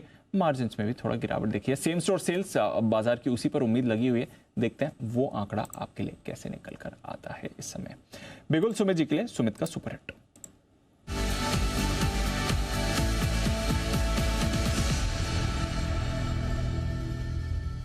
बताएं सुमित जी। दीपांशु, ऑटो सेक्टर के अंदर आज मोमेंटम बना हुआ है। ऑटो सेक्टर के कई स्टॉक्स में एक बढ़िया मूव ऊपर की तरफ का देखने को मिल रहा है। जो स्टॉक अभी मेरे रडार पे आया है उसका भाव चल रहा है 175 रुपए 30 पैसे। 175.30 का अभी भाव है। स्टॉक का नाम है अशोक लीलैंड। अशोक लीलैंड के अंदर बाउंस बैक के संकेत मिल चुके हैं। पिछले कुछ दिनों की 1 से 2 हफ्ते की गिरावट के बाद अशोक लीलैंड अब बाउंस बैक के संकेत दिखा रहा है। लास्ट 4 दिनों का हाई ब्रेक कर रहा है। मेरे को लग रहा है कि स्टॉक यहां से एक अच्छा जंप ऊपर की तरफ का दिखाने को तैयार है। खरीदारी करें, जिन्होंने ले रखा है वो लोग होल्ड करें। जस्ट अभी इनिशियल संकेत मिले हैं बाउंस बैक के, पुल बैक के, तो इसका जो इमीडिएट टारगेट बनता है 180 रुपए का बनता है। जो दूसरा टारगेट बनता है वो 184 रुपए का बनता है। ये दोनों शॉर्ट टर्म और पुल बैक के टारगेट है। पोजिशन टारगेट में स्टॉक बढ़िया मूव ऊपर की तरफ का दिखाएगा। स्टॉक का जो नीचे में चार्ट्स के ऊपर सपोर्ट दिखाई दे रहा है 171 172 का दिखाई दे रहा है। तो 171 के स्टॉप लॉस से अशोक लेलैंड में खरीदारी करें 180 184 के टारगेट्स के लिए। ओके, तो ये है आपके लिए अशोक लेलैंड, जहां पर आपको रखनी है नजर। सुमित जी की तरफ से ये रेडार पर भी आ रहा है। वेदांता, इस पर रखिए नजर। रिसेंटली बहुत कुछ हुआ है इनके डेट रीपेमेंट को लेकर, बॉन्ड्स के भुगतान को लेकर, रेटिंग भी अपग्रेड डाउनग्रेड हुई है इसको लेकर। बट एक बड़े बॉन्ड का पेमेंट आ रहा है जो 7 फरवरी तक वेदांता रिसोर्सेज कर देगी। उसका प्रिंसिपल पेमेंट, इंटरेस्ट हटा के जो प्रिंसिपल पेमेंट होता है भुगतान का, वो कंपनी करने जा रही है। ऐसी आपके लिए खबर आती है। वेदांता रिसोर्सेज ऑफकोर्स वेदांता की पेरेंट कंपनी है जो इस बॉन्ड का भुगतान करने वाली है। अगले हफ्ते 7 फरवरी तक ये भुगतान हो जाएगा। ये बड़ी खबर है। ये खबर बड़ी नहीं, मेरे ख्याल से वेदांता के लिए बहुत बड़ी खबर है, क्योंकि इस बॉन्ड के भुगतान को लेकर काफ़ी चिंताएं थी। ये मई में होने वाला था, मई का ये फरवरी में प्रीपेमेंट कर रहे हैं। तो वेदांता को लेकर जो सबसे बड़ी चिंता थी वो ये थी कि इनके बॉन्ड का भुगतान ये समय से कर पाएंगे नहीं, लेकिन अगर समय से पहले कर रहे हैं तो मेरे ख्याल से ये बड़ी खबर है। और ये इसके ऊपर जो पूरा ओवरहैंग है जो वेदांता अब तक जिस वजह से दबा हुआ था एकदम, वो पूरा हटा देगी एक्चुअली। क्योंकि अब आपको पता है कि फिर इसका मतलब क्लियर कट है कि वेदांता को जो लेकर इतनी चिंताएं जो बनी थी वो मुश्किल में नहीं है। पूरा मेटल स्पेस आप देख लीजिए, इतनी अच्छी तेजी में बना हुआ है। 25% मेटल इंडेक्स ऊपर हो गया और वेदांता 40% पार्टिसिपेट नहीं कर रहा। हाँ। नहीं, उल्टा 40%, 65% का गैप है। मेटल इंडेक्स 25% बढ़ा हुआ है, ये 40% घटा हुआ है। मतलब 65% की अंडर परफॉर्मेंस इस वजह से थी कि वेदांता पीएलसी जो इनकी लंदन में जो होल्डिंग कंपनी है उसको जो प्रिंसिपल का पेमेंट करना था उसको लेकर, वेदांता के डेट को लेकर हमेशा से चिंताएं थी। अगर फरवरी में ही ये डेट का प्री पेमेंट कर रहे हैं, वो भी समय से पहले कर रहे हैं, सबसे बड़ी चीज़ ये समय से पहले कर रहे हैं, तो ये एक बड़ी रिलीफ वाली बात है। ये इसे बड़ी खबर के तौर पर देखिए। और आपको याद होगा अनिल जी, पिछले महीने इनके बॉन्ड होल्डर्स ने डेट रिकास्ट के लिए भी मंजूरी दे दी थी। वहां से मंजूरी मिली थी। करीब $3.2 बिलियन के 2 बॉन्ड के पेमेंट्स आने वाले समय में आने वाले थे। तो आई थिंक उनमें से ये एक बॉन्ड है जिसका ये पेमेंट करने जा रहे हैं, तो उसका बड़ा फायदा मिल रहा है सर। बिल्कुल, बड़ी खबर आती हुई दिख रही है वेदांता के लिए। वाकई में बड़ी रिलीफ वाली खबर है, इसमें कोई डाउट नहीं है। एक बार जरा धर्मेश कांत साहब से भी राय ली जाए इस पर। धर्मेश जी, जो खबर आ रही है वेदांता पीएलसी जो इनकी, धर्मेश जी नहीं है, कोई बात नहीं, तो हम जरा एक बार राय ले लेते हैं चार्ट्स पर। सचिन जी जरा चार्ट्स देखिए वेदांता के 278 के आसपास ट्रेड करते हुए। अनिल जी, डेफिनेटली काफी अच्छा पॉजिटिव डेवलपमेंट है। जिस रफ्तार से पिछले 4 दिनों से इसमें रिकवरी हुई है, 250 के आसपास इसका 200 डे एक्सपोनेंशियल मूविंग एवरेज था। वहां पे एक बुलिश रिवर्सल फॉर्मेशन था, और उसके बाद की रफ्तार मिली है। तो मुझे लग रहा है 300-320 का जो एक दायरा था इसके हिस्टोरिकल प्राइसेस में, आई थिंक वहां पर जाके ये स्टॉक थमेगा। तो यहाँ पर डेफिनेटली किसी की अगर लॉन्ग पोजीशन है तो होल्ड करने की ही सलाह होगी। पोजीशंस और भी ऐड किए जा सकते हैं 262 के वीकली बेसिस के स्टॉप लॉस के साथ। एंड रिव्यू जोन ऊपर में लगभग अराउंड 300-320 का ही नजर आ रहा है। उसके पहले मेजर कोई हर्डल नहीं है स्टॉक। ओके, ये है आपके लिए इस समय वेदांता, यहाँ पर आपको रखनी है नजर। इस बीच सर नुपुर बता रही है कि जो जुबिलेंट डोमिनोज की सिर्फ जुबिलेंट अक्रॉस नहीं, सिर्फ जो जिनका डोमिनोज ब्रांड है उसकी जो सेम स्टोर सेल्स ग्रोथ है वो 3% घटकर आई है। अच्छा, ये सरप्राइजिंग है क्योंकि फेस्टिव सीजन था, वर्ल्ड कप था, अच्छी डिमांड दिख रही थी। 3 से 5% की सेम स्टोर सेल्स की ग्रोथ का अनुमान था, उसके सामने घटकर आया है ये आंकड़ा। ये थोड़ा सरप्राइजिंग है, देखेंगे क्या वजह है। 3 से 5% की ग्रोथ का अनुमान था, उसके सामने -2.9, मतलब 3% घटकर आया ये आंकड़ा। ये बहुत सरप्राइजिंग है सर। ये आई डोंट थिंक किसी ने एक्सपेक्ट किया था। हालांकि स्टॉक रिएक्ट नहीं कर रहा है, शायद कुछ फैक्टर्स होंगे जो वन ऑफ भी माने जा सकते हैं, बट सरप्राइजिंग है कि फेस्टिव सीजन वर्ल्ड कप के समय आपकी same store sales growth negative आती हुई दिख रही है जुबिलेंट फूड के लिए। इस पर थोड़ा ध्यान रखना पड़ेगा। डोमिनोज के सेल्स अच्छे नहीं रहे हैं, at least same store sales front पर। नहीं, मुझे तो नंबर्स में मज़ा नहीं आता दिख रहा है। ये तो नंबर्स इंटरनली अब ऐसा तो मतलब जब सारे नंबर्स तो आगे आपके सामने, ऐसा नया क्या आ जाएगा जो आपको नहीं पता, हमको नहीं पता। करेक्ट।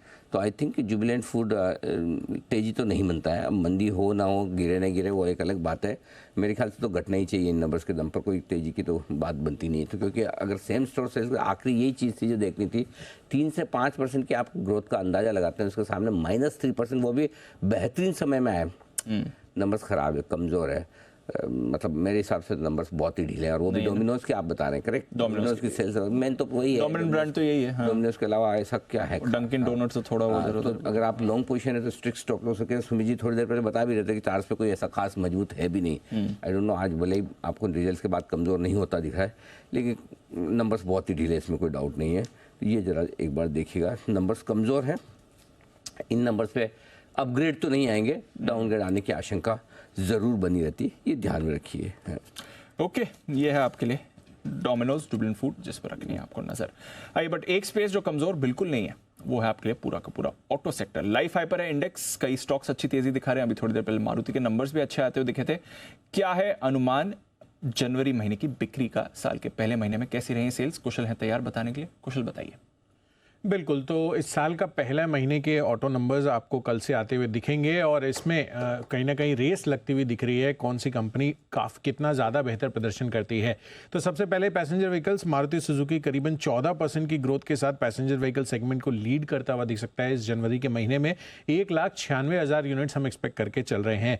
साथ ही M&M यहाँ पर भी 8% की ग्रोथ एक्सपेक्टेड है, और टाटा मोटर्स की जो घरेलू पैसेंजर व्हीकल बिक्री है वहाँ पर भी 4% की ग्रोथ का अनुमान है। तो 4 से 14% की ग्रोथ आपको ओवरऑल पैसेंजर व्हीकल सेगमेंट में अक्रॉस दी कंपनीज आती हुई नजर आ सकती है। Of course two wheeler space में हीरो मोटोकॉर्प लीड करता हुआ दिख सकता है 35% की ग्रोथ के साथ 4,80,000 यूनिट्स के साथ ही बजाज ऑटो की टू व्हीलर स्पेस में भी 31% की ग्रोथ आने का हमारा अनुमान है। 3,15,000 यूनिट्स टू व्हीलर के यहाँ पर भी ये दर्ज कर सकते हैं। टीवीएस मोटर्स यहाँ पर भी 26% की ग्रोथ एक्सपेक्टेड है 3,34,000 पर, और आइशर मोटर्स की जो रॉयल एनफील्ड बिक्री है वो सरप्राइजिंगली इस बारी काफ़ी महीनों के बाद मैं कहूँगा 1% की गिरावट यहाँ पर देखने को मिल सकती है। अदरवाइज रिलेटिवली रॉयल एनफील्ड हमेशा से पॉजिटिव साइड पर ही यहाँ पर इन्होंने ग्रोथ दिखाई है पिछले कुछ महीनों में। जहाँ तक कमर्शियल व्हीकल का सवाल है, VCV सेगमेंट यहाँ पर करीबन 14% की ग्रोथ एक्सपेक्टेड है, बट दूसरी तरफ अशोक लेलैंड और टाटा मोटर्स की कमर्शियल व्हीकल सेगमेंट जो है वहाँ पर करीबन 2% तक की गिरावट एक्सपेक्टेड है। बट VCV अगेन यहाँ पर अच्छा प्रदर्शन कर सकती है। ट्रैक्टर सेगमेंट अगेन मिला जुला प्रदर्शन यहाँ से एक्सपेक्टेड है। महिंद्रा एंड महिंद्रा 17% की गिरावट, और स्कॉट्स में 6% की बढ़त के साथ 7,000 से ज़्यादा यूनिट्स ये बेचते हुए दिख सकते हैं। तो ओवरऑल सबसे बेहतरीन प्रदर्शन जनवरी महीने में टू व्हीलर स्पेस का रह सकता है, फॉलोड बाय जो पैसेंजर व्हीकल्स हैं वो। ओके, तो ये है आपके लिए ऑटो सेल्स के बिक्री के आंकड़े। आज तो खैर पूरा का पूरा ऑटो सेक्टर ही आपको ज़बरदस्त मूड में दिख रहा है। देखते हैं कैसा रहेगा यहाँ पर एक्शन। तो ये है आपके लिए ऑटो बिक्री के आंकड़े का ट्रेंड, रखें इस पर नज़र। आइए नज़र रखते हैं कुछ और एक्शन पर भी। 3:20 हो चुके हैं, अनिल जी भी दे रहे हैं अपनी फाइनल मार्केट स्ट्रैटेजी। लेते हैं सर से।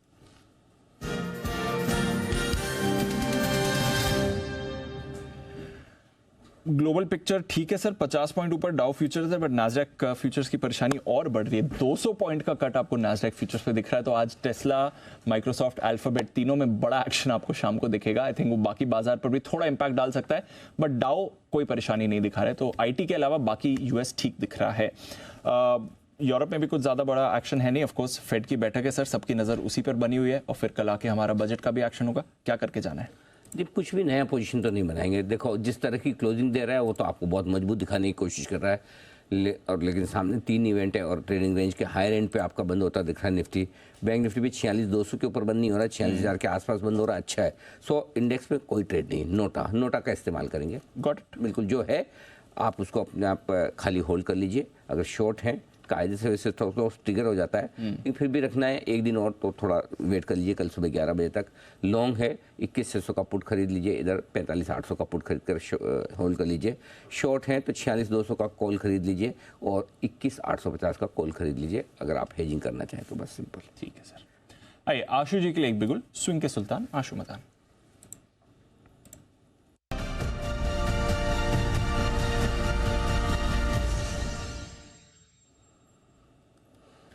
आशीष जी बताएं सर।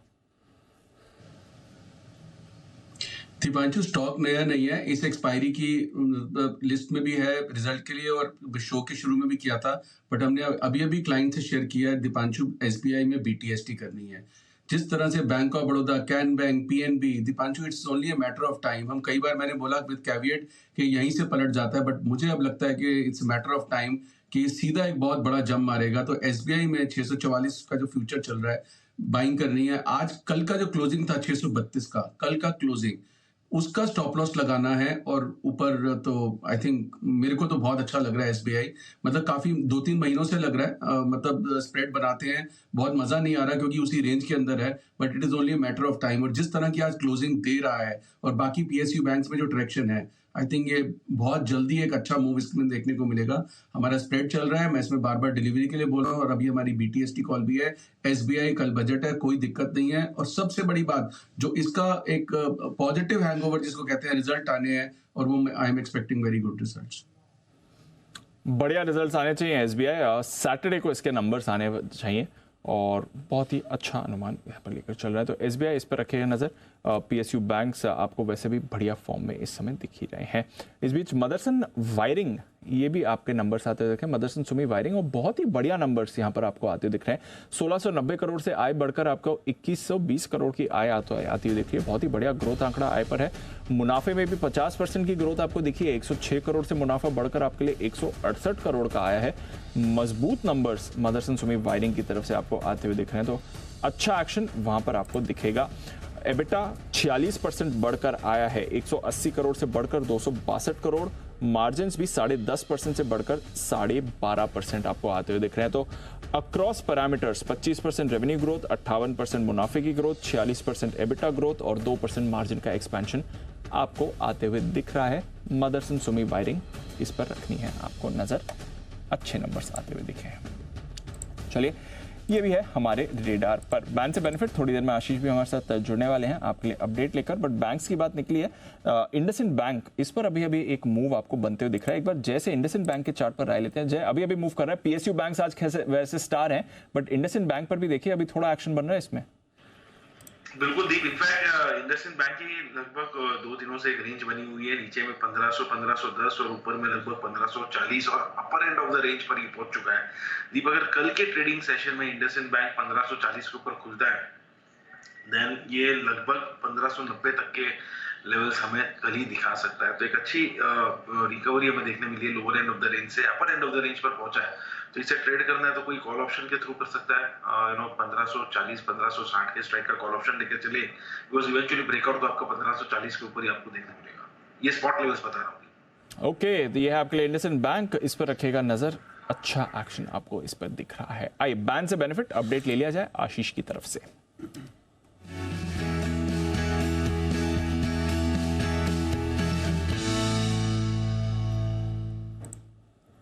आशीष बताएं, एक जी एंटरटेनमेंट है बैन में, और क्या होगा लिस्ट में बदलाव? दीपांशु, लिस्ट डबल होने वाली है। जी एंटरटेनमेंट है, ये तो अभी इतनी जल्दी बैन से बाहर नहीं निकलेगा। 93% है अभी भी मार्केट वाइड पोजीशन लिमिट।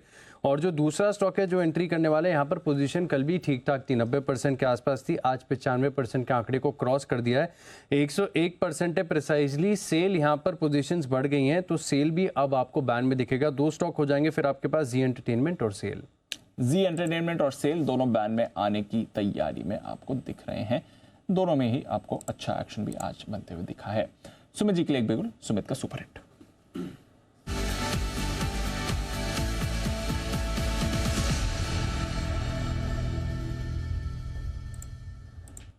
बताएं सर। दीपांशु, रेलवे सेक्टर के स्टॉक्स के अंदर वापस से मोमेंटम स्टार्ट हो रहा है। जो स्टॉक अभी मेरे रडार पे आ रहा है उसका भाव चल रहा है 174 रुपया 40 पैसा, 174 रुपया 60 पैसा। 174.40, 174.60 का अभी भाव है। स्टॉक का नाम है IRFC। IRFC के अंदर मोमेंटम तेजी का बन रहा है। स्टॉक और सेक्टर तेजी के ट्रेंड में है। स्टॉक के अंदर सुबह से मोमेंटम बना हुआ है और अभी क्लोजिंग के अंदर भी इसके अंदर मोमेंटम बना हुआ है। स्टॉक मेरे को लग रहा है कि यहाँ से बढ़िया मुंह ऊपर की तरफ दिखाने को वापस से तैयार है। 180 इसका पहला टारगेट बनेगा। 180 का लेवल टूटने पे रैली एक्सटेंड होते हुए देखने को मिलेगी और 184 रुपए तक का मूव शॉर्ट टर्म में ट्रेडिंग के लिहाज से देखने को मिल सकता है। खरीदारी करें, जिन्होंने ले रखा है वो लोग होल्ड करें। 170 रुपया, 171 रुपया ये स्टॉक का नीचे में सपोर्ट है। तो 170 के स्टॉप लॉस से आरएफसी में खरीदारी करना है। 180, 184 शॉर्ट टर्म के टारगेट्स के लिए। 180 और 184 यहाँ आपके लिए शॉर्ट टर्म टारगेट, खरीदारी करके जाइए। ये है राय आपके लिए IRFC पर। IRCTC पर भी अभी आपको एक इंटरेस्टिंग मूव बनती हुई दिखी थी, तो दोनों काउंटर्स आपको एक्शन में आते हुए दिख रहे हैं क्लोजिंग से पहले। डाबर भी अपने लेवल्स होल्ड कर रहा है। वेदांता में ये बॉन्ड रीपेमेंट की खबर के बाद आपको एक अच्छा खासा स्पाइक भी बनते हुए दिख रहा है। तो कुछ स्टॉक्स हैं जो मूवमेंट आपको दिखा रहे हैं। इंडसइंड बैंक पर भी अभी अभी एक फ्रेश खरीदारी आई थी। एक्साइड ये भी एक काउंटर है जो सुबह से ही आपको अच्छे एक्शन में दिखा है। थोड़ी देर पहले अमर राजा की भी बात हो रही थी, बट एक्साइड इंडस्ट्रीज पर भी एक व्यू ले लिया जाए। जय जरा इसकी चार्ट देखें, बताएं क्या चल रहा है एक्साइड में। बिल्कुल दीप एक्साइड में ब्रेकआउट है आज बिल्कुल, एंड 330 रुपए के ऊपर एक अच्छा ब्रेकआउट हमें देखने मिला है। I think it's heading towards the levels of 345 350 350 तक के लेवल्स भी आपको देखने मिल सकते हैं। एक्साइड में मुझे ऐसा लग रहा है कि 330 का जो ब्रेकआउट है दीप वो तो सपोर्ट है ही, उसके नीचे अब 325 23 के आसपास भी एक अच्छी सपोर्ट रेंज बन चुकी है। तो बिल्कुल, तो एक्साइड पर आपको देखने मिलेगा। एक्साइड पर आपको रखनी है नजर। केमिकल स्टॉक्स में भी आज ठीक ठाक एक्शन है। SRF नंबर्स कुछ खास नहीं थे, बट गाइडेंस पर आई थिंक बाजार ज्यादा फोकस कर रहा है, 4.5% ऊपर है। सचिन जी, आरती इंडस्ट्रीज एक बार इसके भी चार्ट देख लीजिए, 4% ऊपर आरती इंडस्ट्रीज भी बंद हो रहा है। अतुल में भी आज आपको 3.5-4% की मूव दिखी है। क्या रहा है इस चार्ट पर sir? Deepanshu overall relatively out performer रहा है ये पूरे पैक में, एंड अभी भी जिस तरीके से higher top higher bottom sequence इसने बरकरार रखी है, एक काफी इंपॉर्टेंट सपोर्ट जोन था 630 640 के आसपास का, ये इसने वापस रीविजिट करके कंफर्म किया है, वहां से वापस अप मूव रिज्यूम हो रही है। तो इमीडिएट बेसिस से मुझे लग रहा है कि 700 720 तक ये पर्टिकुलर रैली एक्सटेंड भी हो सकती है। And on the lower side काफी हेल्दी सपोर्ट जोन्स है 640 से लेके 600 तक के। आई थिंक किसी की अगर एग्जिस्टिंग लॉन्ग पोजीशन है तो डेफिनेटली उसे बनाए रखना चाहिए। एंड पोर्टफोलियो के लिहाज से भी मुझे लग रहा है 820 से लेके 900 के आसपास के स्विंग्स बन सकते हैं, तो खरीदारी करने की सलाह दी है। तो खरीदारी करने की सलाह रहेगी। आरती इंडस्ट्रीज इस पर रखेगा नजर। आइए फिर क्लोजिंग की तरफ बढ़ते हैं, और ऑल्टरनेट डेज पर बड़ी बड़ी मूव्स बाजार दिखा रहे हैं। मंडे को बड़ा ब्रेकआउट आया था, उसके बाद कल गिरावट हुई थी, बट कल जितनी गिरावट हुई थी वो पूरी की पूरी निफ्टी ने आज रिक्लेम कर ली है। मंडे के लेवल्स पर ही आप क्लोजिंग के लिए तैयार हो रहे हैं। 21,700 के ऊपर निफ्टी, 46,000 के आसपास बैंक निफ्टी भी क्लोजिंग के लिए तैयार। सेंसेक्स भी आपके लिए 71,700 के पास क्लोजिंग दे रहा है। टॉप गेनर आज का जबरदस्त मूव आई है डॉक्टर रेड्डीज में 4.5%। सुबह रिजल्ट रिव्यू में इसकी बात करी दी थी अनिल जी ने। डिवीज लैब, सन फार्मा, यहां पर भी अच्छा एक्शन है। सन फार्मा के बढ़िया नतीजे आए थे। सिप्ला भी तेजी में दिख रहा है। ऑटो इंडेक्स लाइफ हाई पर था आज, और टाटा मोटर्स एक बार फिर से जबरदस्त छलांग लगाई है इसने 3% की। आइशर मोटर्स में अच्छी खरीदारी रही है। मारुति 10,000 के ऊपर बंद हो रहा है, अच्छे नंबर्स आए थे, उसका पॉजिटिव रिएक्शन दिखा है। M&M में भी आपने खरीदारी देखी है। अल्ट्राटेक, ब्रिटानिया, SBI, ये भी काउंटर्स हैं जहां पर आपको अच्छी एक्टिविटी दिखी है। सिर्फ 5 निफ्टी स्टॉक्स नेगेटिव थे, उसमें भी एक L&T है जो नंबर्स के बाद आज कमजोर था, 4.5% का cut. Otherwise Titan, BPCL, Tata consumer में हार्डली आपको फॉल दिखी है। तो बहुत ही मजबूत ब्रेथ के साथ आपके लिए बाजार बंद हो रहा है। 1.5% ऊपर आपका मिड कैप इंडेक्स है, 2.25% ऊपर आपका स्मॉल कैप इंडेक्स है। तो ब्रॉडर मार्केट की आउट परफॉर्मेंस आज भी बरकरार है। वोल्टास, एक्साइड, सिंजीन जबरदस्त मूव आई है। बैंक ऑफ बड़ौदा नंबर्स के बाद अच्छा उछाल है। PNB, कैन बैंक में भी अच्छी फॉलोअप बाइंग आपको दिखी है। आरती, अतुल, SRF यहां पर भी अच्छा एक्शन है। दीपक नाइट्राइट और PI इंडस्ट्रीज ये भी आपके लिए पॉजिटिव थे। गिरावट थी इंडस टावर्स में, चोला इन्वेस्टमेंट के लिए पॉजिटिव थे।